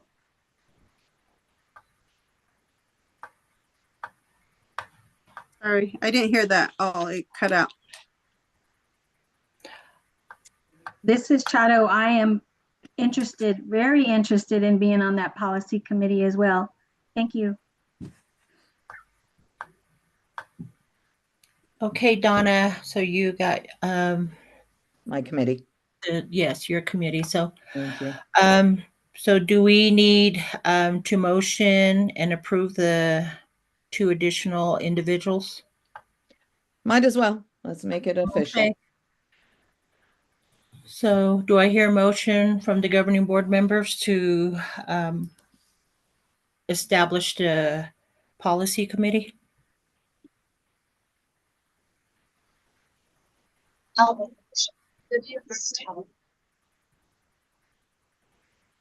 Go ahead, Virginia. We can barely hear you.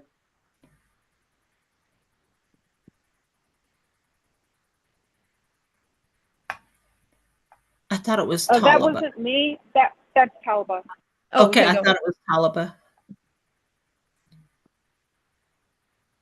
Go ahead, Miss Begay. Sorry, my service is going out, but I'll make a motion. Okay, thank you, Ms. Begay, for the motion. Do I hear a second? This is Danelia. I'll go ahead and second that. Thank you, Ms. Allen. With that, do we have any other questions or comments relating to the policy committee? If none, then we'll go ahead and call for the vote. Mrs. Fernandez, Mrs. So, how do you vote? Mrs. So votes in favor.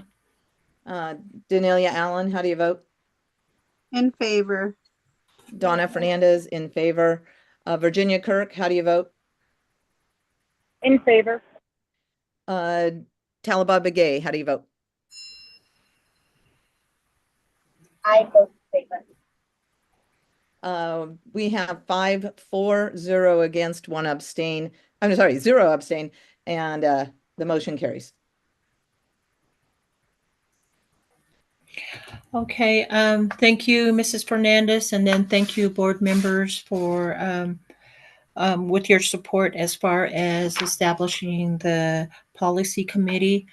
And I know that these committees that we have, we try to schedule times to meet, and so we'll just work together. And a lot of times we just have to reach out to the admin and let them know that we'll be meeting.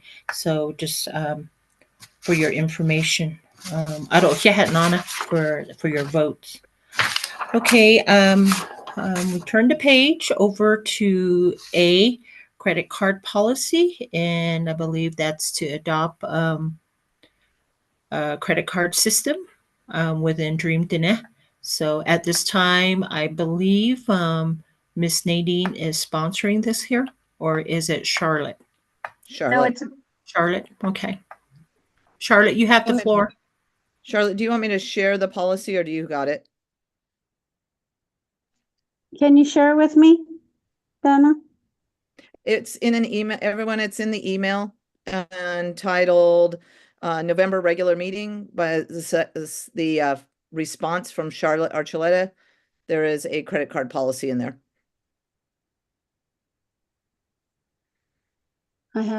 I can pull it up. I can get it. I was You just, got it? Okay. what I was doing, I was transferring my files to, while you guys were talking, to my hard drive, my backup.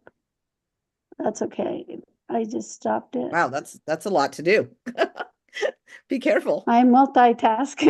Yeah. You don't want that to mess up. Let's see. Okay. Policies. Okay. I'm going to share with you guys.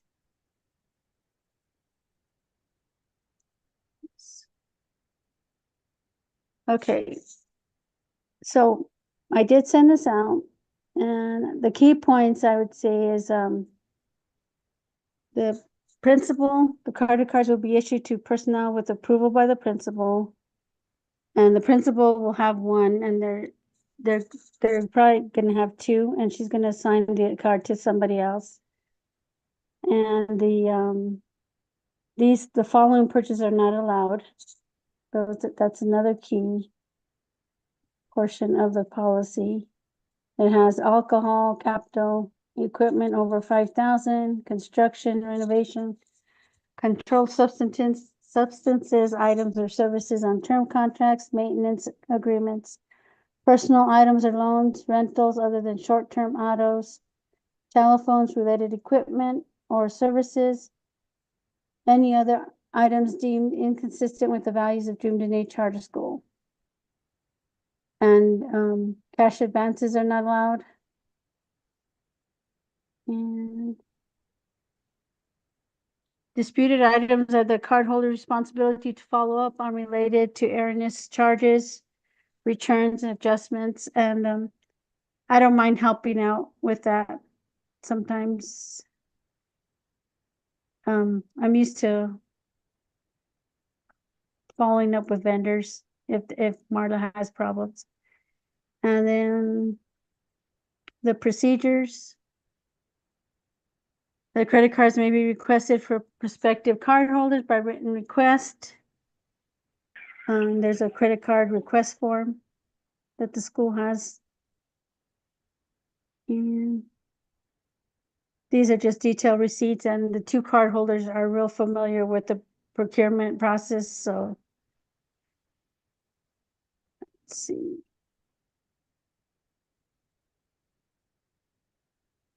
And it says, let's see.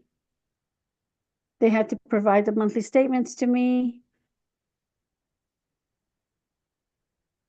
And cardholders should make every effort to ensure that tax-free tangible purchases do not include gross receipt taxes.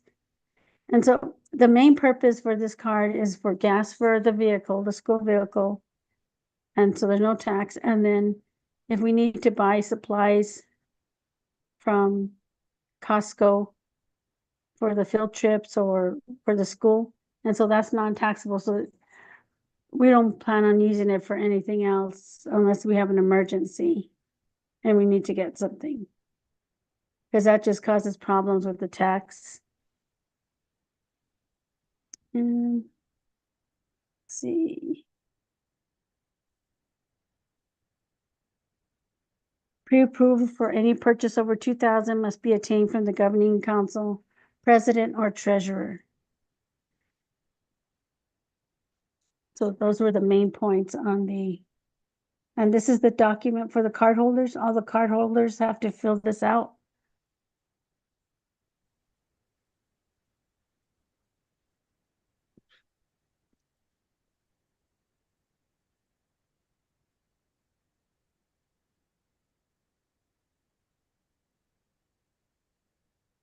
Are you taking Do you have any- questions now? Yeah, if you have questions. I do. How much what are we approved for on this card? What's the card limit? I don't have the card. I think Marla, are you still on? She applied for the card for the school. Charlotte, this is Chado. Okay. Madam Chair, the limit is 6,000. Thank you. And who's the card issued under? It's issued to Nadine. Sorry? myself, No. What company is issuing this credit card to us? Sam's Club. Oh, this is just a Sam's Club card. It's Oh, a I got Sam's this. Club credit card. Okay. Is it a Visa card, Nadine, like where you could use it anywhere? Yes, Or I just- apologize, Charlotte. okay, Yes, it is okay. it's a credit card, a Visa card. Thank you. Okay. Charlotte, I have go a ahead. question. Yes. So if you could scroll down and you had indicated the credit card agreement or the credit card usage agreement. Yeah, right there. Okay. So my question is, if it's just open up to 2 people, as to my understanding, so these 2 would fill these out. Now, if, for example, say if you have one of the individuals that were issued the card and he or she was not available, would we be able to fill in another individual in that role?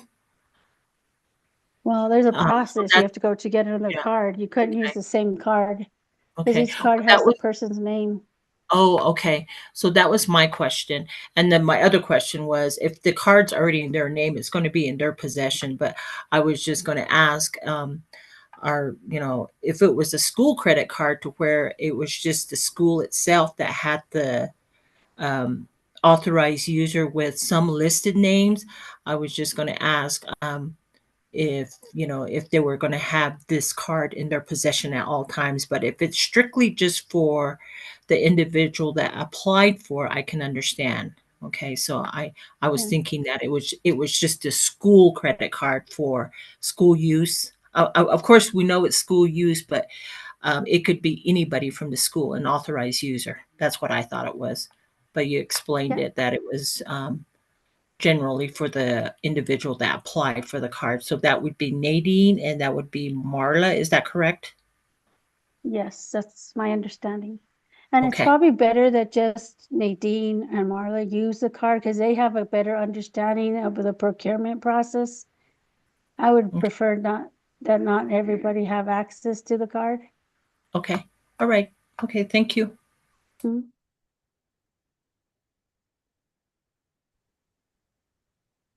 Any other questions? Yes, this is Danelia. I just had a I quick have a question. question. Oh, go ahead. Go ahead. I noticed that right on the page that you're on right now, the cardholder agreement, that it does state that the improper use of this card may result in disciplinary action as outlined in the Dream the Net Charter School Handbook. Was the handbook revised with this in it? Because we've never had a credit card before. I think you guys reviewed the credit card and then it was revised, but I'd have to go back and look at it. Okay, and yay, we got the school got a credit card. I know there was times when it was difficult for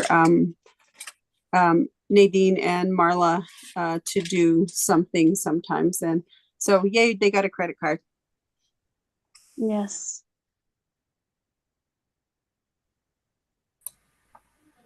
Okay, Virginia has a question. Virginia? Hi, yes, I had a question. So, do you want to put anything in there that says in case it's lost or stolen? Is there something, a policy you want to follow with that? And we could do that. In fact, since you guys are talking to the attorney, maybe they could give you some suggestions for that.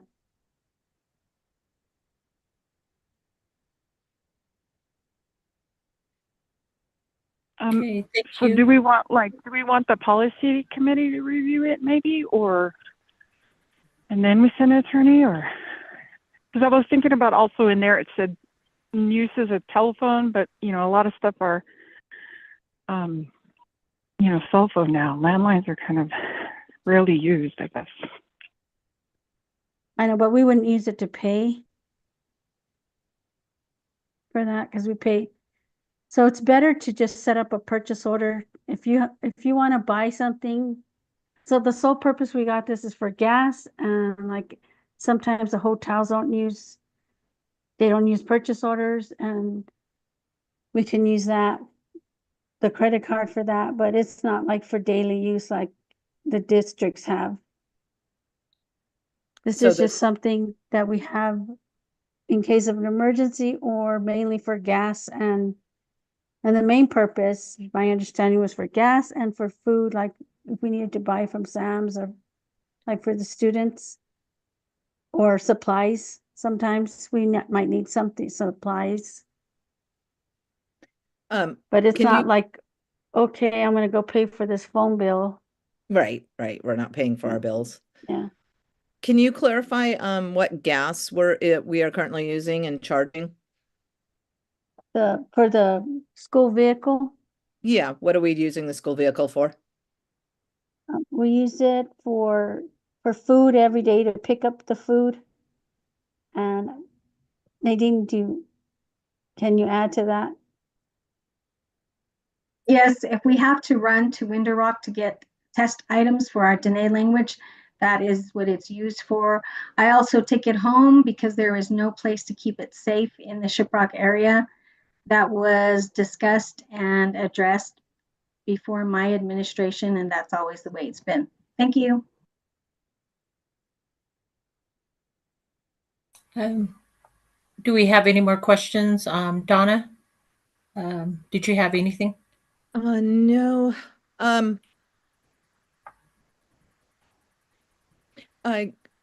guess I was going to just clarify what you were saying. So the credit card is currently issued in the Dream Dene name. It's not issued in Nadine's or Marla's names. They're just the ones that will be taking it out and utilizing it.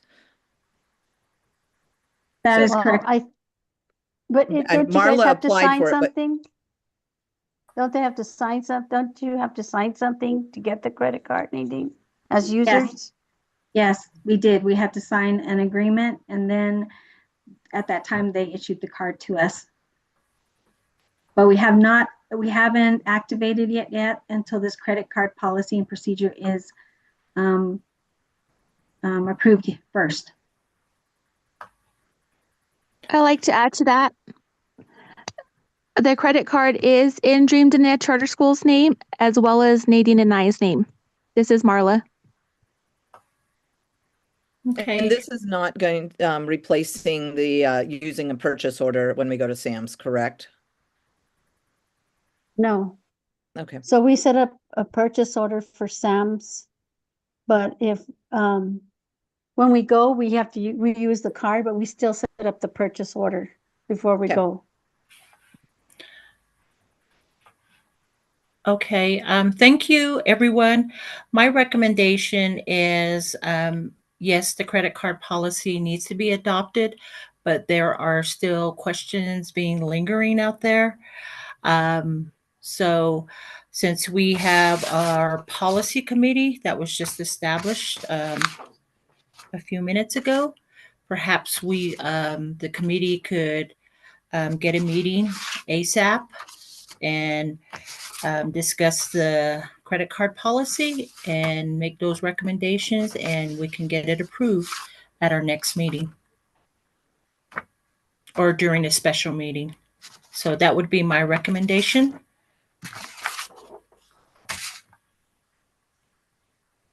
So at this time, there's really no possible action on that. It's just recommending for further I guess revisiting the policy because there were questions from everyone. So the policy committee can make those changes and adjustments. What changes were there, Veronica? Well, there was some Ms. Kirk had mentioned some concerns about if the card is lost. You know, I don't know if that was in the policy, but she had mentioned that. And then I also had noticed that we in there it included principal, but our principal here at Dream to Net is considered a head administrator. So I believe that's her actual job title. So that those need to be changed out. And then Charlotte, and you're the finance manager. Is that your actual job duty or actual job title? It's a business manager, a finance manager. It means the same thing. Okay. But we okay. could change it to business manager if you wanted Yeah, to. yeah, that'd be So, good. Yeah. okay, I'll go ahead, and if you guys just, once you review it, you let me know and I'll make the changes. Okay.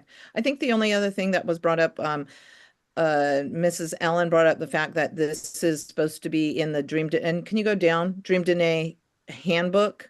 And so we need to find out what handbook that is. It's going to be in right there. Okay. I understand the Okay. improper use about discipline. And so what Dream Dene Charter School handbook is this going to live in? Or where is this? Where's the disciplinary action? What handbook is this? Are they referring to? Okay. Maybe with a year on that, or we can discuss that. Okay. All right. Alrighty. So that's my recommendation. So I don't know what the pleasure of the governing board members would approve of the recommendation.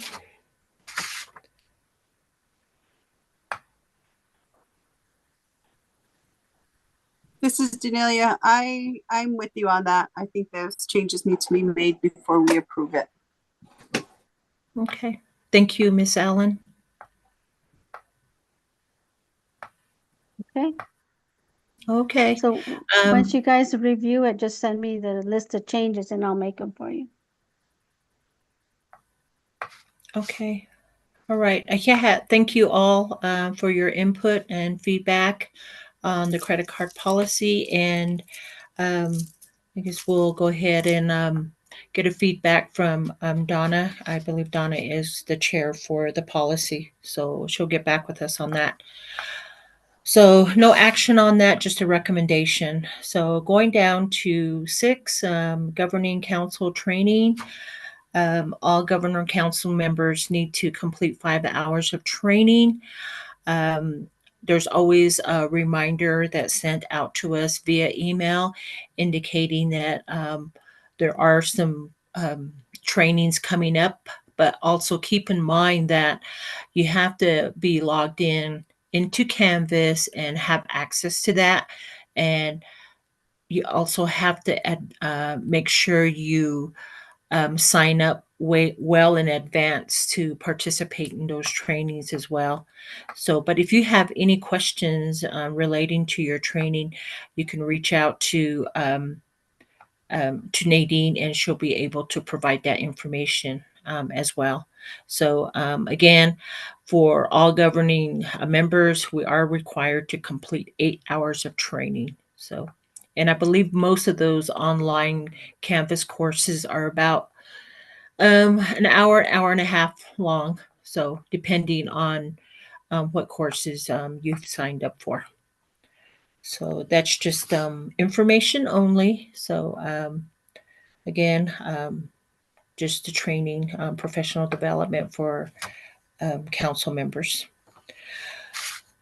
Do I have any questions from the governing board relating to the trainings? Danish? If not, then we'll go ahead and go down to item I or L. Facilities and land. Do we have any updates? Ms. Chado? Madam Chair, we don't have any updates at this time. Thank you. Thank you. Going down to item J, student enrollment, head administrator, and recruitment campaign. Ms. Chado? Thank you, Madam Chair. We have approximately 18 students at this time. This is also, I'm looking at the agenda right now. Would this be a part of my report? If so, I can share that right now and we can go through it. Is it in your report already? Yes, it is. Okay. Okay, go ahead, Ms. Chado. You can also provide your head administrator / principal report. Can you all see it now? Oh, we can see it. Okay, thank you. Governing board and visitors, thank you for being at this meeting. We have 18 students enrolled at Dream Dene Charter School. All classrooms have teachers and a teacher assistant. Special education and speech services are outsourced through the TalkPath Live and Access Educational Services. Right now, we are recruiting for more students in the San Juan area. We have a couple of individuals working on flyers and trying to get involved with the local colleges as far as getting our information out.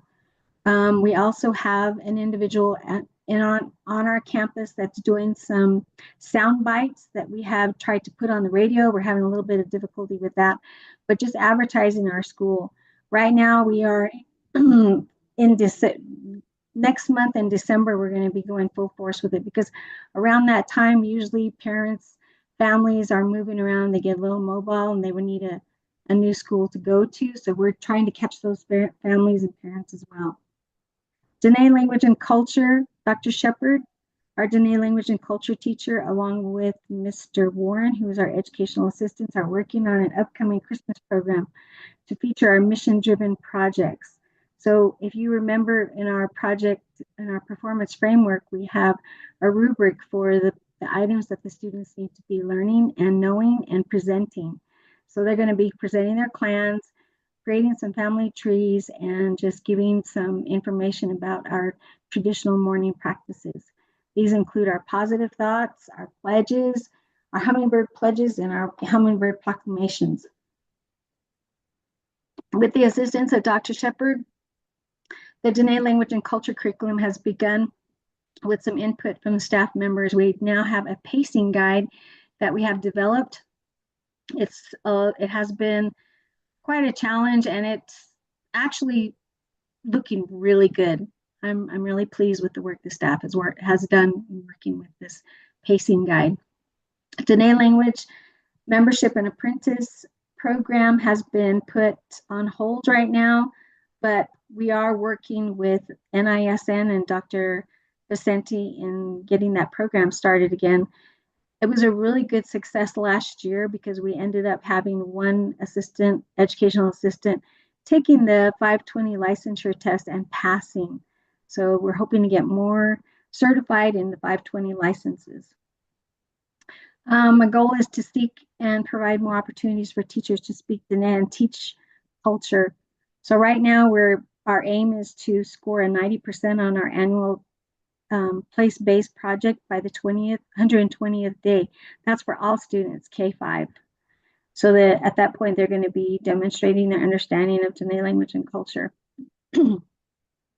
Our plant-based learning, we have recruited a few more vendors from the Shiprock Farmers Market. We had a couple of parents this past semester come in and do some demonstrations about what they do at their farms, what kind of produce they have, and how to prepare it in the kitchen for consumption.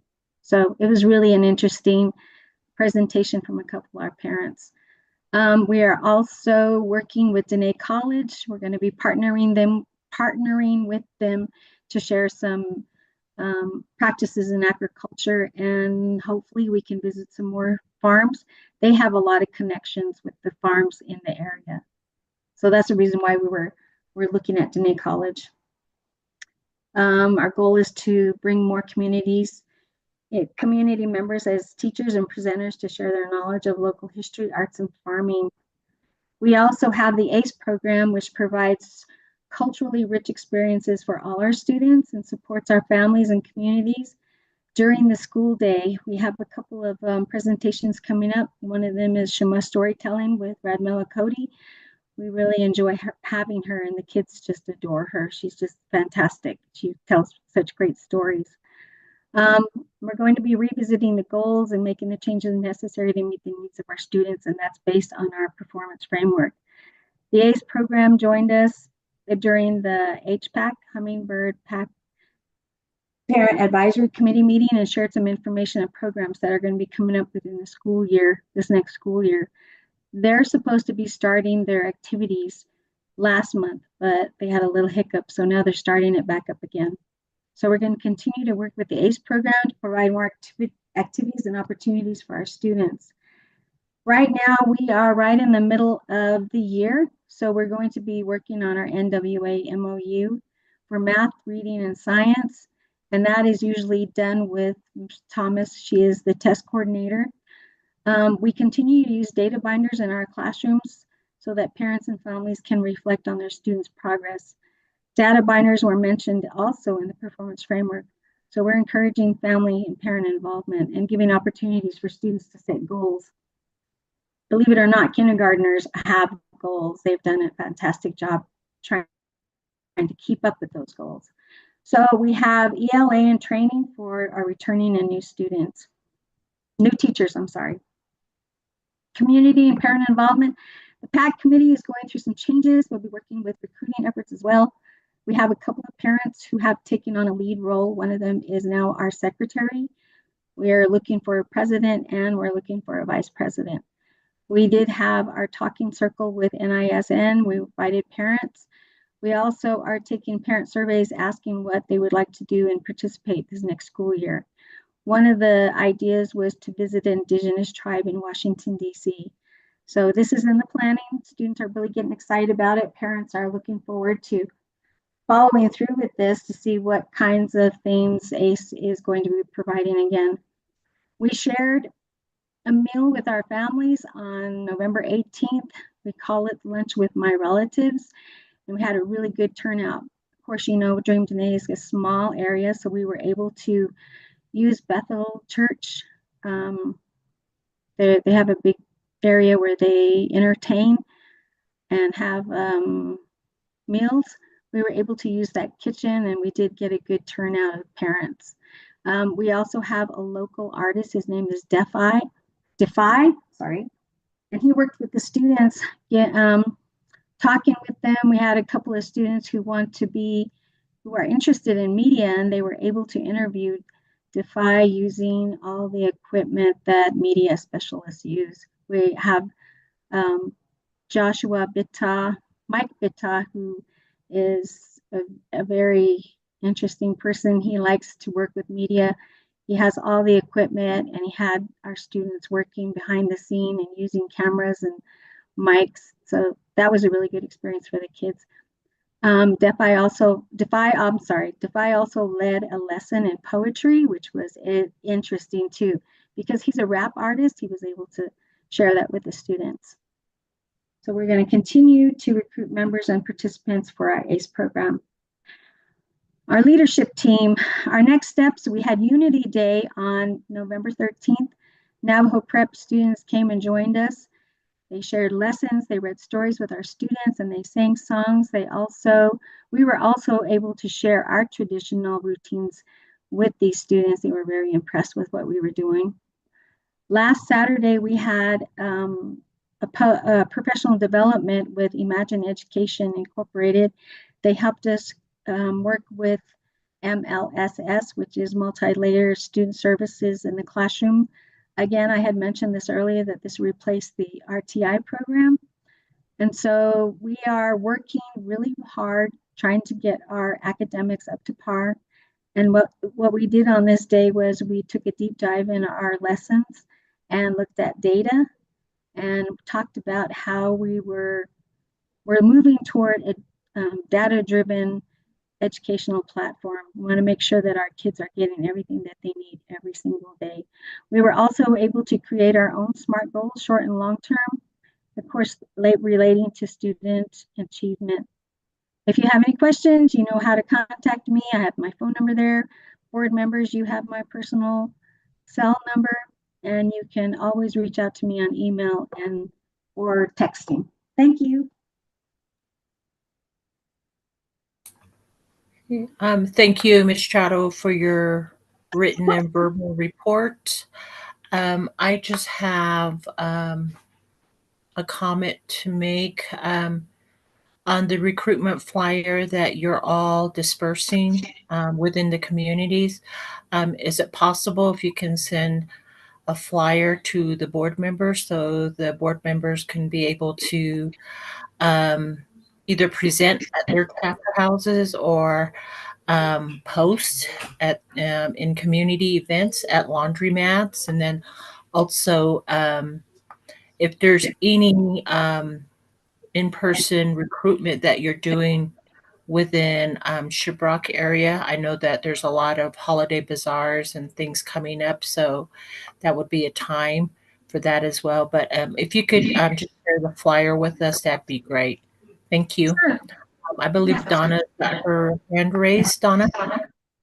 Oh yeah, thank you for the report. Yeah, mine was the same comment about the flyer. If we could have that emailed to us, and then I can also put something out on our social media, on our Facebook page about recruitment. Could we also get the calendar for the month of December coming up? Yes, the calendar is not going to be distributed until December 2nd. So we'll distribute that to the board as well. We also did go to the chapter house and gave a presentation. It was a very short presentation, but hopefully we can do that again in January. Thank you. Okay, thank you. Do I have any other comments, questions from the governing board members? Where is Nadine? I was going to ask, where are the Dr. Shepard's lessons or pacing guide going to be housed? Will it be on our Google Drive? Yes, we're still trying to develop that, Ms. Fernandez. And for right now, I thought you said in your report you had one. Yes, we do. We have the pacing guide. So that she's created the whole thing, and it's marked all in her classroom. So like I said, we've created it. Now we just need to start working a little bit more on it. It's not in the Google Drive. Oh, it's not an electronic document? Nope, it's not an electronic document. Okay, well, okay. Maybe we could take pictures and we can put it in there. Yes, we can do that. Definitely. Okay, great. Thank you. Okay, thank you, Mrs. Fernandez, for that question. All right, with that, if we don't have any other comments or questions for Ms. Chado, then we'll go ahead and move forward. The Parent Advisory Committee. I had a question for Michelle. Oh, I'm sorry. Go ahead, Ms. Kirk. With the recruiting, I would definitely want to know when you're having those in the community, and then is it just more or less like your goal for this is more? Hello? You cut out. Go ahead. Keep going. Okay. Let me re-say that again. I said, as far as recruiting, and that's 18, and we want to get more students. What other ideas are you having with recruiting other than passing out flyers? And when you want to meet with the community members, how are you doing that? We are going to the chapter houses. Right now, we just got through with Shiprock chapter, and we're going to be visiting Hogback. We're going to be visiting, I want to say this correctly, Cuddy Eye, and then Red Mesa. We're going to be visiting those areas. We also have Mr. Morris, who is my community schools coordinator. He's the one coordinating a lot of this.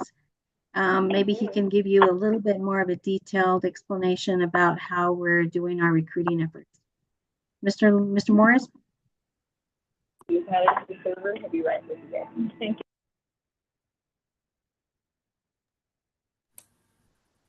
Yes, Madam of the Chair, I do have my hands up, so I don't know, is it okay to speak? Yes, you may speak, Mr. Morris. All right, thank you. So this has been, and recruiting's been huge. It's been kind of a purposeful project that I've been working on.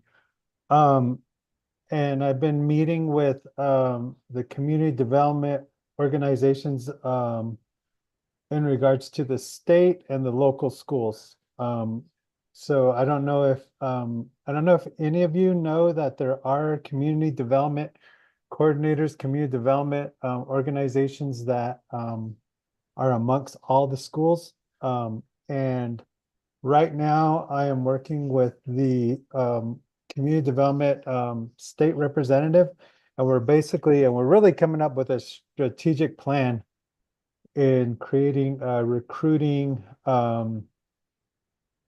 want to say a recruiting process that's going to be really something that we're going to have ongoing, just consistent. It'll be a consistent thing.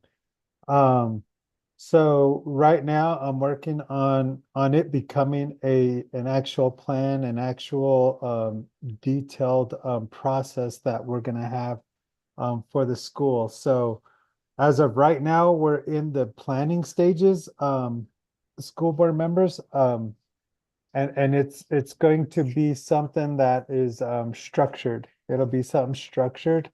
What I have, and I meant to mention this in the comment area though. You know, we've communicated with parents at the Halloween trunk or treat, and there are parents who we have communicated with, you know, throughout just, you know, the different events that have happened within the community. And it's really challenging to try and put Dream Danette Charter School's name out there when there's a lot of negativity going on.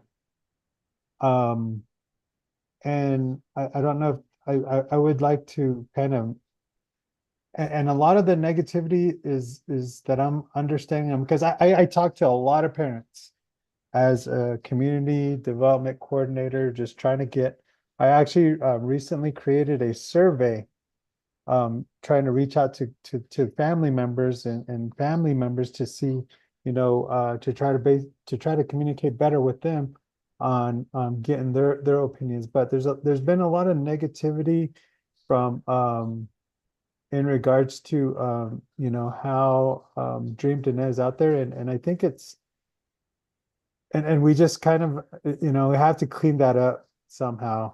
I don't know where it's starting, but a lot of that needs to be cleaned up.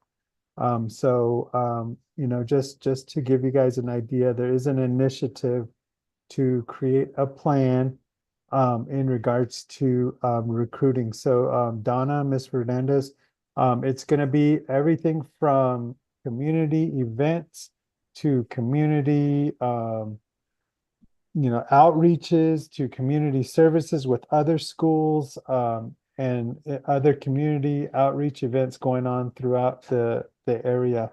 So I hope that's quality information for you guys.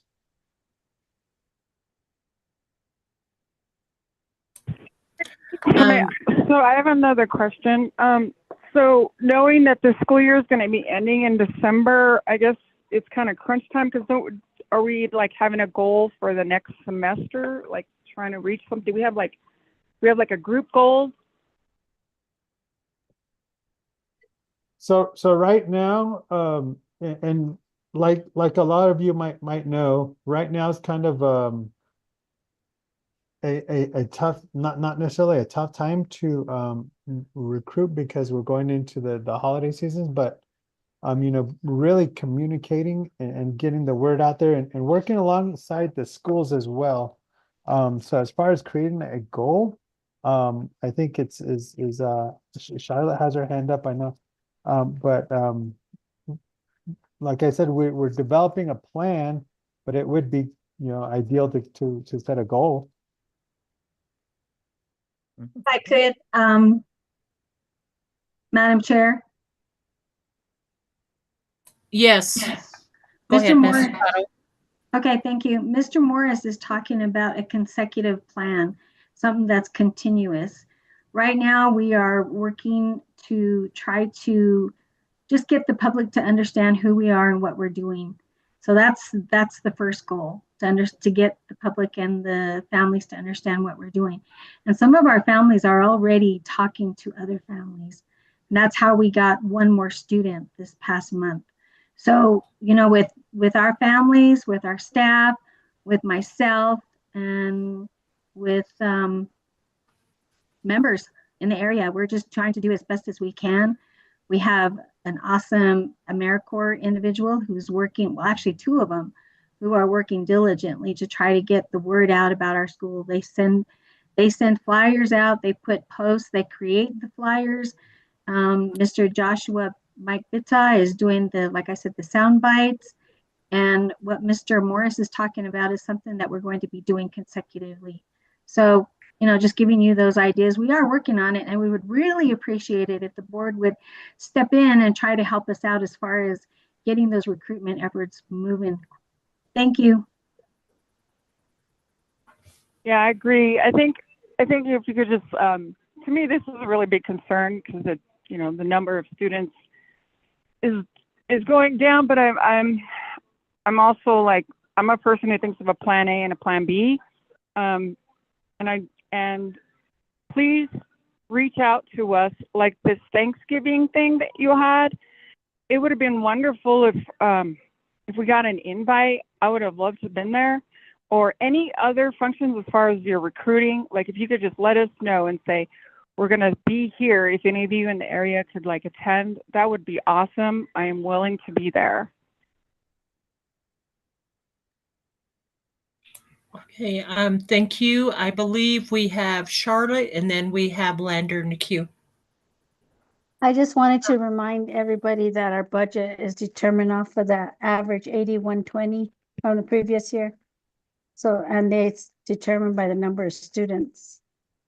So just keep that in mind, please. Thank you, Ms. Archuleta. Mr. Morris?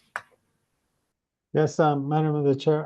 I just recently sent out an email with the Zoom link meeting.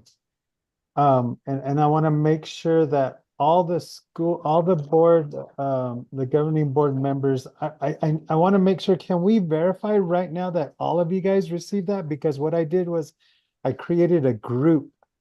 I created a group email. And I want to verify that everyone received it that way. When you guys ask to be part of these outreach types of events, we can just, send the email to that group rather than, individuals and lose email addresses. But I created a group specific for the governing council, but is it too much to say, hey, did you guys all get it? I just checked right now and there's nothing. Okay, I know Nadine got it. Refreshing my page. This was a couple, Donna, I'm sorry. This was like, it was maybe like 4 days ago, 5 days ago. It wasn't today. It was a couple days ago. You're just talking about right now. No, it was a couple days ago. This is Danelia. Is it the one that says school board meeting? Mhm. Zoom link? Yep. Yep. So you got it. The 22nd. Perfect. 22nd. All right. Well, if Daniela got it, then all of you guys should have received it. Yeah, I see there's a group called Governing Board. Yeah, so any communication, anybody can email that group, and everybody in that group should get that email and get that communication. Who's in the group? It's just everyone on that board. Veronica, Daniela, Donna, Virginia, Talaba, and Miss Chato. Okay. And then Mr. Morris, the one thing we do need to change on our, when we post our Zoom meeting and the topic, we are not a school board. So if it could be, say, governing council meeting, not school board meeting. We're not a school board. Ped asked us to make sure we had that changed. Okay. Okay, thank you. And then even this, instead of calling us a governing board, you can call us a governing council. Yeah, we're a governing council. We're not a school board. So you're not a school board. You're governing council. No, we're a governing council. You're governing council, not a school Yeah, board. for a charter school. For a charter, okay. Yeah, yep. Not a school board, governing council. Okay. Yeah. Okay, thank you, everyone. I did have my hand up. Have one. Oh, go ahead, Ms. Donna. Thank you. I lost my train of thought here in terms of recruitment. Oh, Nadine, so you've mentioned that twice. You would like the governing council's help. Is there something specific you want? Because we just had 2 members say that they will pass out flyers. I said I'll post on social media. Is there something more that you want us to do? Yeah, passing out flyers, putting it on your social media or whatever the social media platforms you have. Yeah, we just said we're doing that. Yeah, then Is there I can. anything more? Because you came on and There said we weren't probably doing is anything. more. Are you gonna let me answer? There probably is more, but I can email you everything, and I'll make sure that everybody on the governing board gets the same message. Thank you. Great, thank you. Okay, thank you everyone for your comments and questions. I just have one question for Miss Nadine. When is our 120th day count? Our 100 and, oops, can you hear me? Oh, Our yes, I can. Okay, our 120th day is February 12th. And our 80th day is December 2nd. December 2nd. Okay. All right. Well, thank you. Thank you for that. And then also just going back to Mr. Morris. Thank you, Mr. Morris, for your comment. And Otto, you mentioned something that really caught my attention as far as the negativity comments that are circulating in the community. So it's very sad to hear that, especially coming from an educational organization. And then we also serve as governing board members, and also we do have administrators and certified teachers and whatnot. But thank you for bringing that concern out, and definitely will be able to hopefully change that outlook, because that's not who we are as Navajos. We as Navajos, we as Indigenous people, we're supposed to support one another and lean on each other, and We know that we're here for the community and especially our children. Yeah, we forgot about that. And and that's why I came on to serve on the board is because of the children. Ako.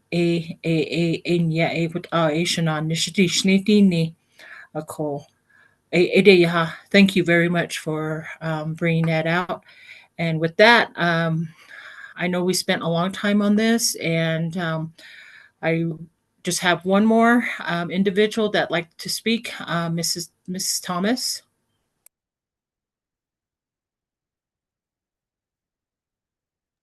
Hi, thank you, Madam Chair. I just wanted to just kind of elaborate. You're on mute, Andrea. Oh, sorry. I just wanted to add a couple of things. I think, one of the things that I think as Dream Dene haven't had a good opportunity of doing is to really share out the big change for us, which has been a state charter, and that to lead the focus. I think this year has been overshadowed by unfortunate incidents that, to be honest, have taken priority over really making the changes, collaborating together, fixing policy, giving input, working together, meeting in person, coming up with the strategic plan.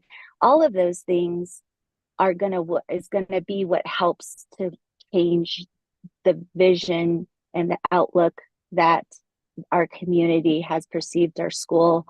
I think Dream Dene and the journey that it's been through has over the years, not just this year, not in the past 3 months, not in the past year, has had a not positive perception within the community because it was a state charter, then it was failing the students because it wasn't growing academically. And so it had to be taken over by CCSD. And so through those times, there was some success when the remote learning was happening. It pleased parents. And slowly, once we went back and then we upped the rigor and the expectations for academics, things started to shift. And so then comes that conversation of how are we engaging our families? How are we talking about what is the priority? And so with that, those challenges come up when not everybody is on board with those academic changes. I get that we follow our mission, but we as a teacher, as a licensed teacher for myself, my goal is to have those students prepared for the next grade.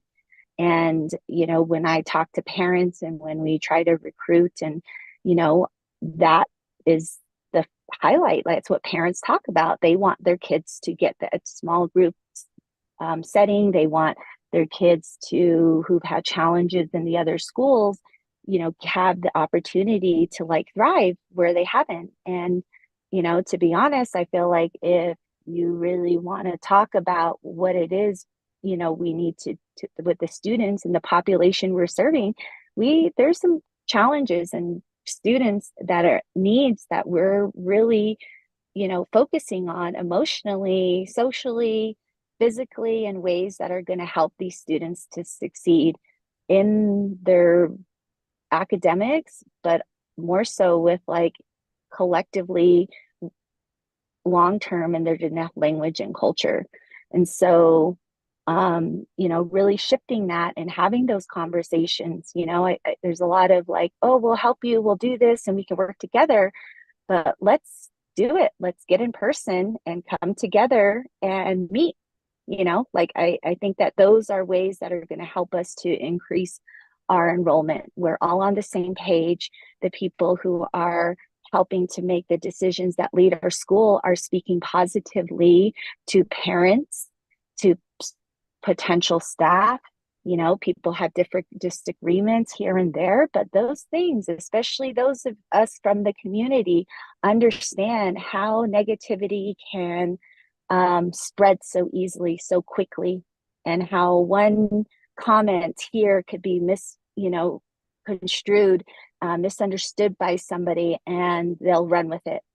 And so when we say we're really shifting it, there are good things happening. You know, there's things that we're working together. We have a plan where we haven't really have had a plan in the times that I've been there that I'm starting to see with our team. And I'm excited next to talk a little bit about the HPAC, because I feel like that's where we're reaching and tapping into, which I haven't seen what has happened in the HPAC happen since I've been there.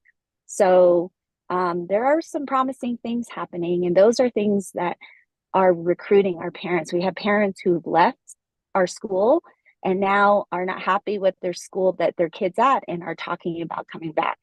You know, we're talking about long-term goals of like, how do we work with early childhood and having a transition of planning for next year in ways to help us. Like, you know, with 18 students, that doesn't look great. We go in front of the commissioners, we go to PED, you know, that is a low number, but telling us that isn't helpful. We know that. So what do we need to do to move forward in that? And I think all of what we're talking about now in a long term, sitting down collectively together in person, is what's going to help get the change that's needed. So thank you. Thank you very much for all the comments, concerns, but I kind of lost our section that we were on. So I know we help me if We're I'm item L. Oh, Parent okay. So advisory we were committee. on item L and then it carried on to other roles. Okay. So I guess with that being said, then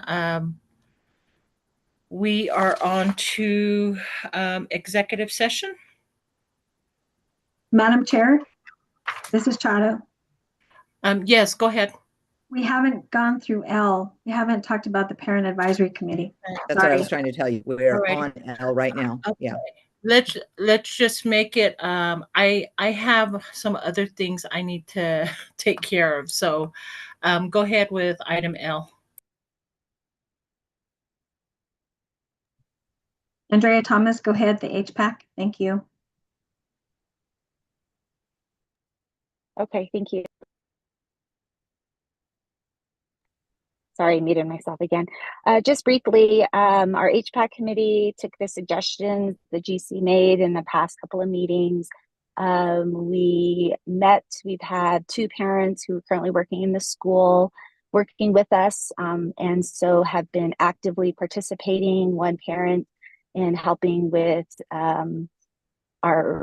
we split the responsibilities, the decorations. Another teacher works with the flyers to really get our parents involved in getting our families to come into the schools. We've come up with a survey where we've asked the input of parents at our most recent HPAC. It was like a s'mores night. We couldn't have an open fire, but we had these hot plates and roasted marshmallows with the students. That was a suggestion by one of the parents to have like an icebreaker, give the parents an opportunity to talk, get to know each other, have activities for the parents or for the students. We decided to combine November and December's HPAC and family night because they're short months. And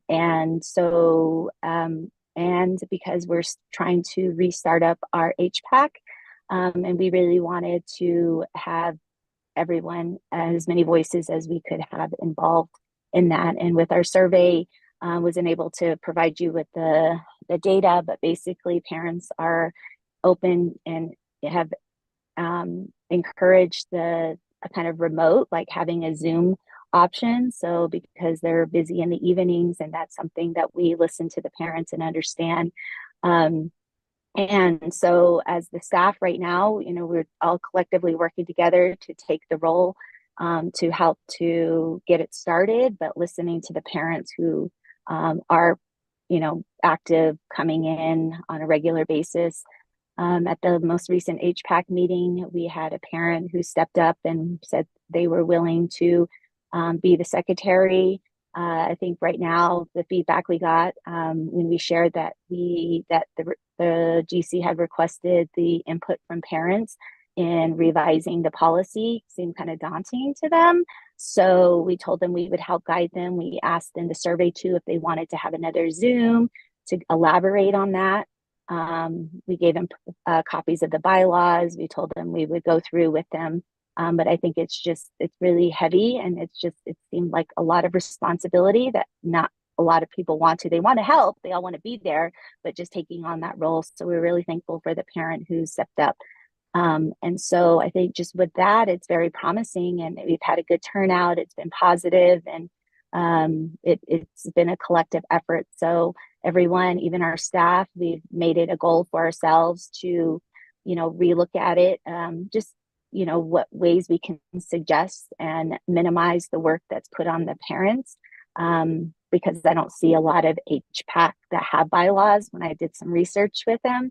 So that's just something, how are we doing this so that we're allowing parents to be involved and enjoy it and take a lead and have a voice, but not feel that pressure of something that is, in their sense can kind of be kind of like political when it gets into all the roles and little responsibilities there. Sorry about that. So that's it. Thank you.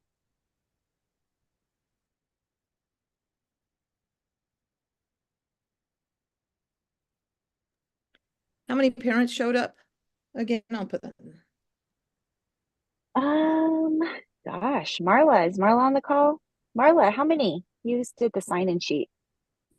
Yes, I counted 11 parents who showed up. And So you that's said more than this, half of our enrollment. Yeah, great. And you said this was a combination family night and HPAC meeting? Yes. Yes, it was. Okay, great. Yeah, we told the parents that it was going to be a HPAC meeting. And then once we had it, we asked them if they found it easier for the months of November, December to combine it, and they said that they would. So, yes. Okay. Wonderful. Thank you, Ms. Thomas, for that report. And that is great to hear. Our parent advisory committee seems to be really stepping up to the plate. So good. Something's good happening, and it's great. And I still would like to participate in their monthly meetings as well. I know last month they had I think that family dinner thing. So I didn't want to interrupt with that. So, but thank you for the report. Any other questions from the board members? Dennis, okay, then we'll. Sorry, this is Danelia. More of a comment. I'm really glad that the HPAC is getting their feet on the ground. I was really, that was a goal that I had when I was the president, that I was really wanting parents to step up and the staff to work together. So I'm happy to hear that. And I'm also happy to hear that the HPAC and the parent night worked out together. That's awesome. Thank you guys for all that work. Okay, thank you. All right, well, we'll move on to, we did some amendments to the agenda. So we had moved item G, executive session, after the parent advisory committee. So at this time, governing board members, who would you like to have in the executive session? The lawyers.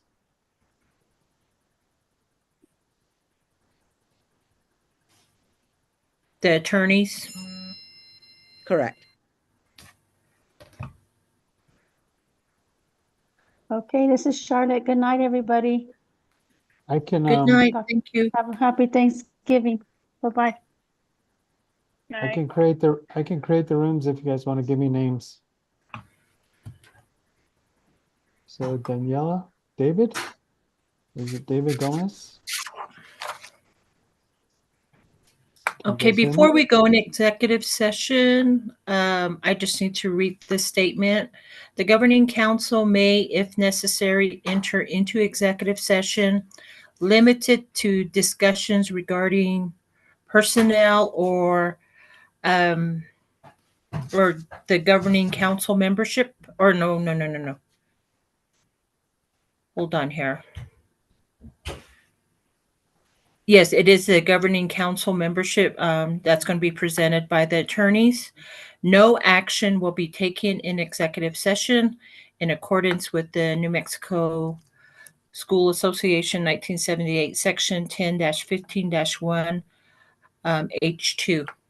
So that's what I read into the record, and our recording will stop.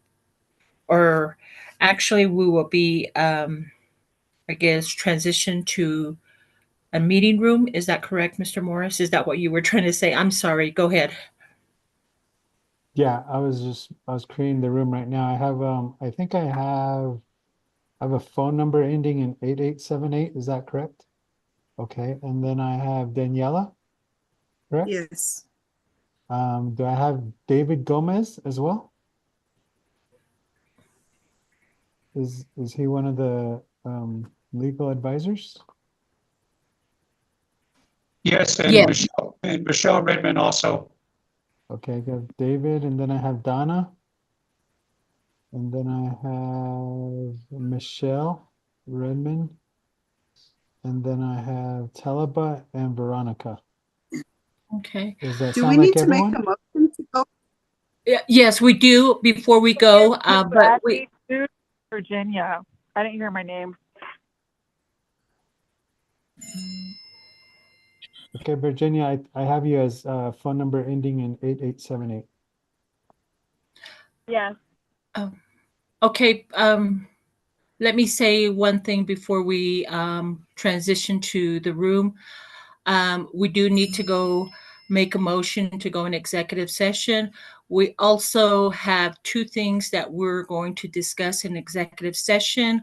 So one, since we have the attorneys that's going to be transitioned to that room, we also need to add, I believe, Nadine as well as the head administrator, just for that first executive session.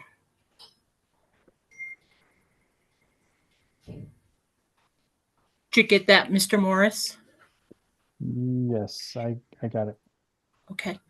Okay, so at this time, before you break us in the room, I need a motion to go in executive session.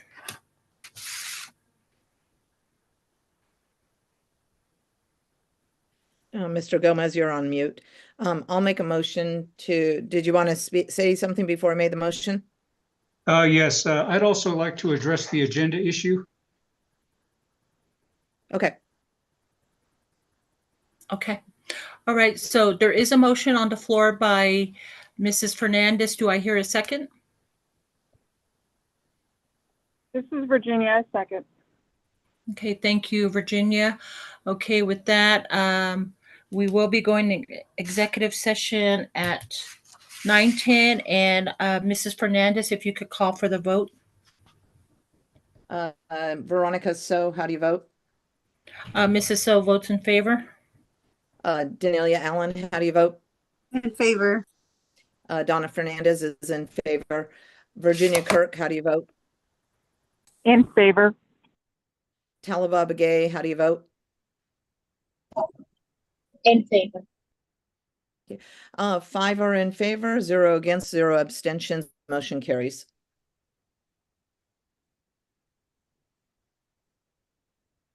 Okay, thank you, Mr. Morris. Yeah, the room was created. You just have to join it down at the bottom where it says breakout rooms. Okay, thank you. Mm-hmm. I still see Stephen Carrillo and John Begay on there. They're not board members. You got Administrators. They're unassigned. They can't join the room. Okay. We're not in the room yet, Mr. Gomez. We're not in the room yet. You got to join the room. Okay.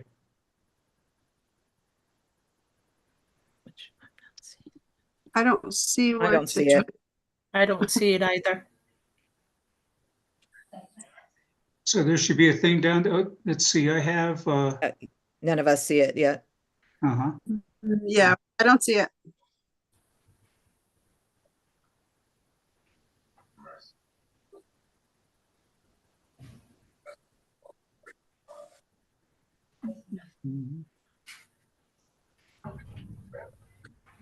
Dan.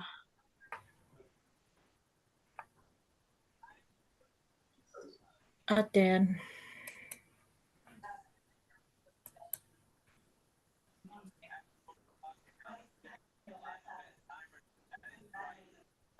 Oh, you know what? If you click more with the circle with the 3 dots, it says join breakout room. There you Oh, go. okay. There you go. Disconnect meeting session. Don't I don't see disconnect. it. Just go to the Yeah, I meeting. don't. Meeting setting? I don't have it. I don't have I it have either. captions, record, docs, notes, whiteboards, and reset to Yeah, default. 8878 is in I the don't. room. David Gomez is in the room. Michelle's in the room. Veronica is in the room. So they're in the room. Yeah, I don't.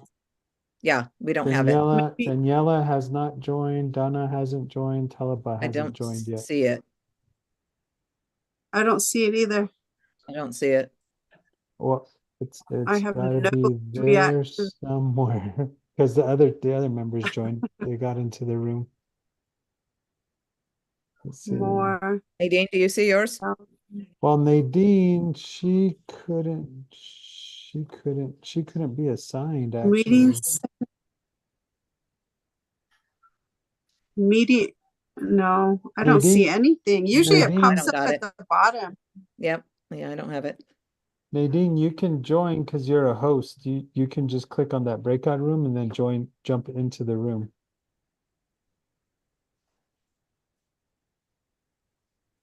But Donna, it says you're not joined yet. Daniela's not joined yet, and Talaba's not joined yet. So if you click on the more, you see the more Wait. button, I am. and it doesn't give you the option to go Nope. into a breakout room. Nope. And then I Nope. click breakout room. Let me see here. I only have notes, whiteboard, background and effects, meeting setting, caption, app, record, Al companion, and chat. That's it. AI companion girlfriend. Oh, yeah. I'm half asleep. Sorry. It's okay. Send with let me see. effects. Yeah. Reaction.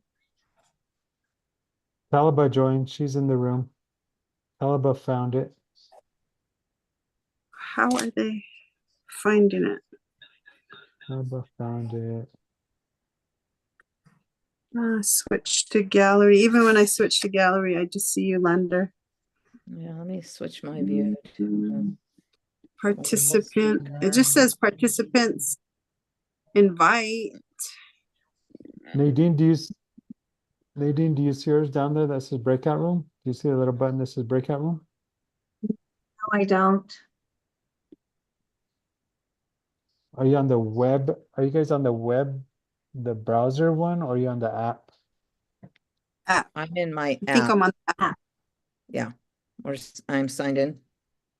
And Veronica's calling right now. I'll let her know. Veronica, we can't get in. We don't have we clicked on more. I see captions, record, docs, notes, whiteboards, and reset to default. There is no join for us. And it's myself, Danelia, and Nadine. Lander's with us right now, trying to figure this out. Yeah, Daniela, Donna. Sorry. Two. Okay, thanks. Bye. You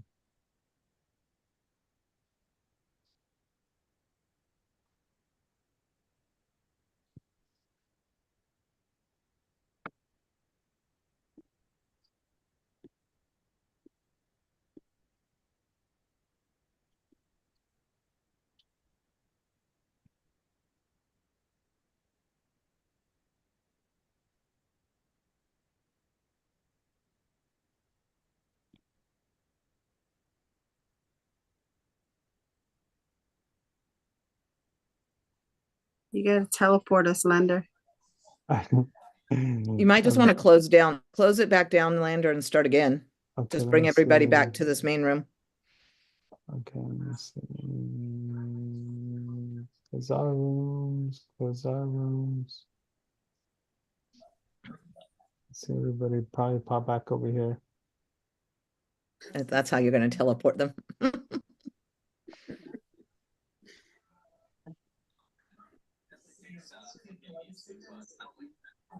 It said it'll close it in 60 seconds. Let's see.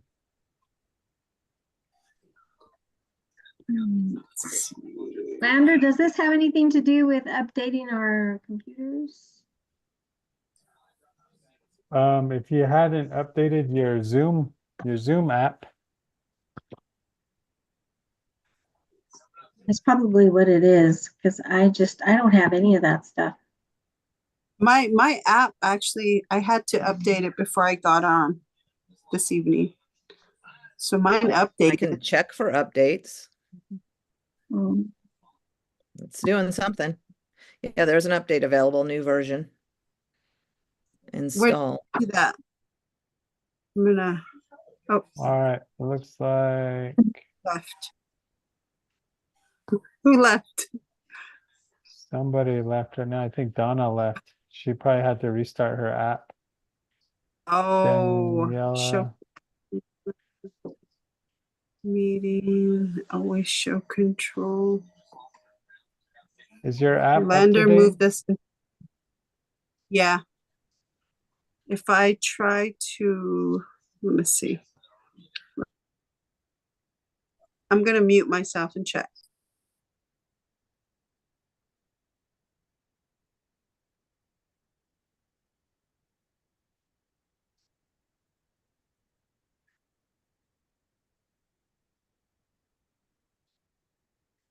Say nobody else is on the meeting.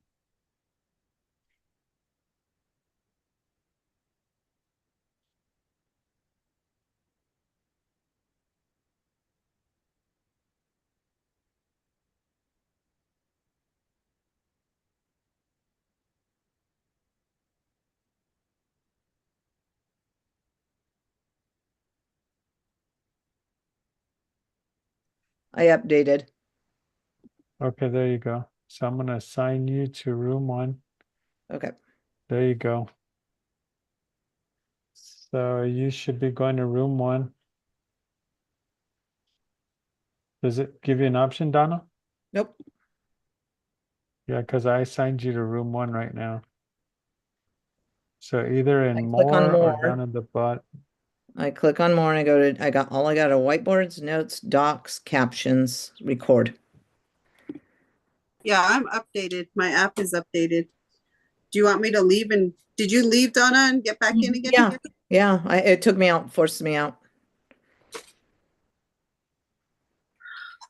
Virginia said they're waiting.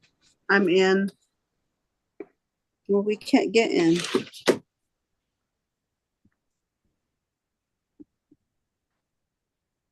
You could just bring everybody back to this main room and not allow any people to join. And then Yeah, I guess you could give Nadine's host already, so you could get off the meeting.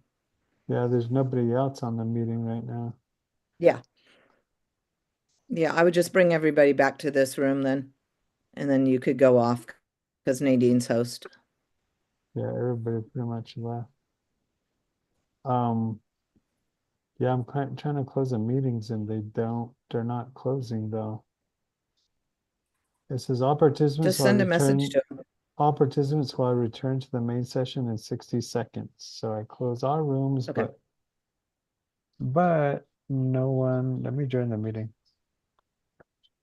Okay, I'm gonna join the other meeting real quick, Okay. the other room. Sounds good.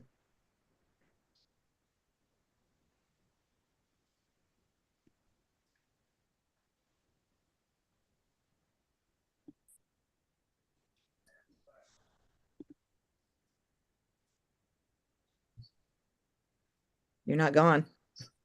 Yeah, it won't let me go into the other room. I don't wonder if there's a max. 1, 2, 3, 4, 5, 6.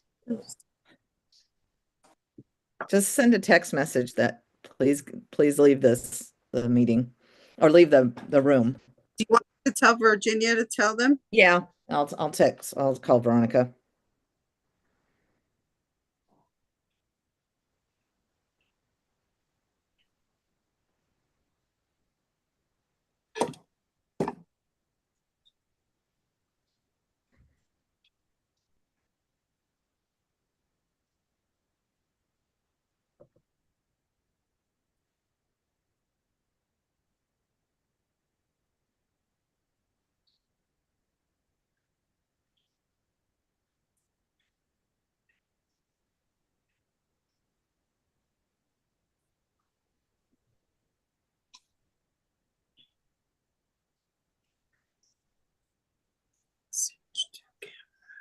Yeah, they won't even, I can't even bring them back. There's a Ronnie So.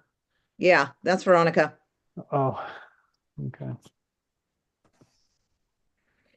Yeah, I even tried to bring him back to the main session and it's not moving him back to the main session. That's crazy. Well, Ronnie is here with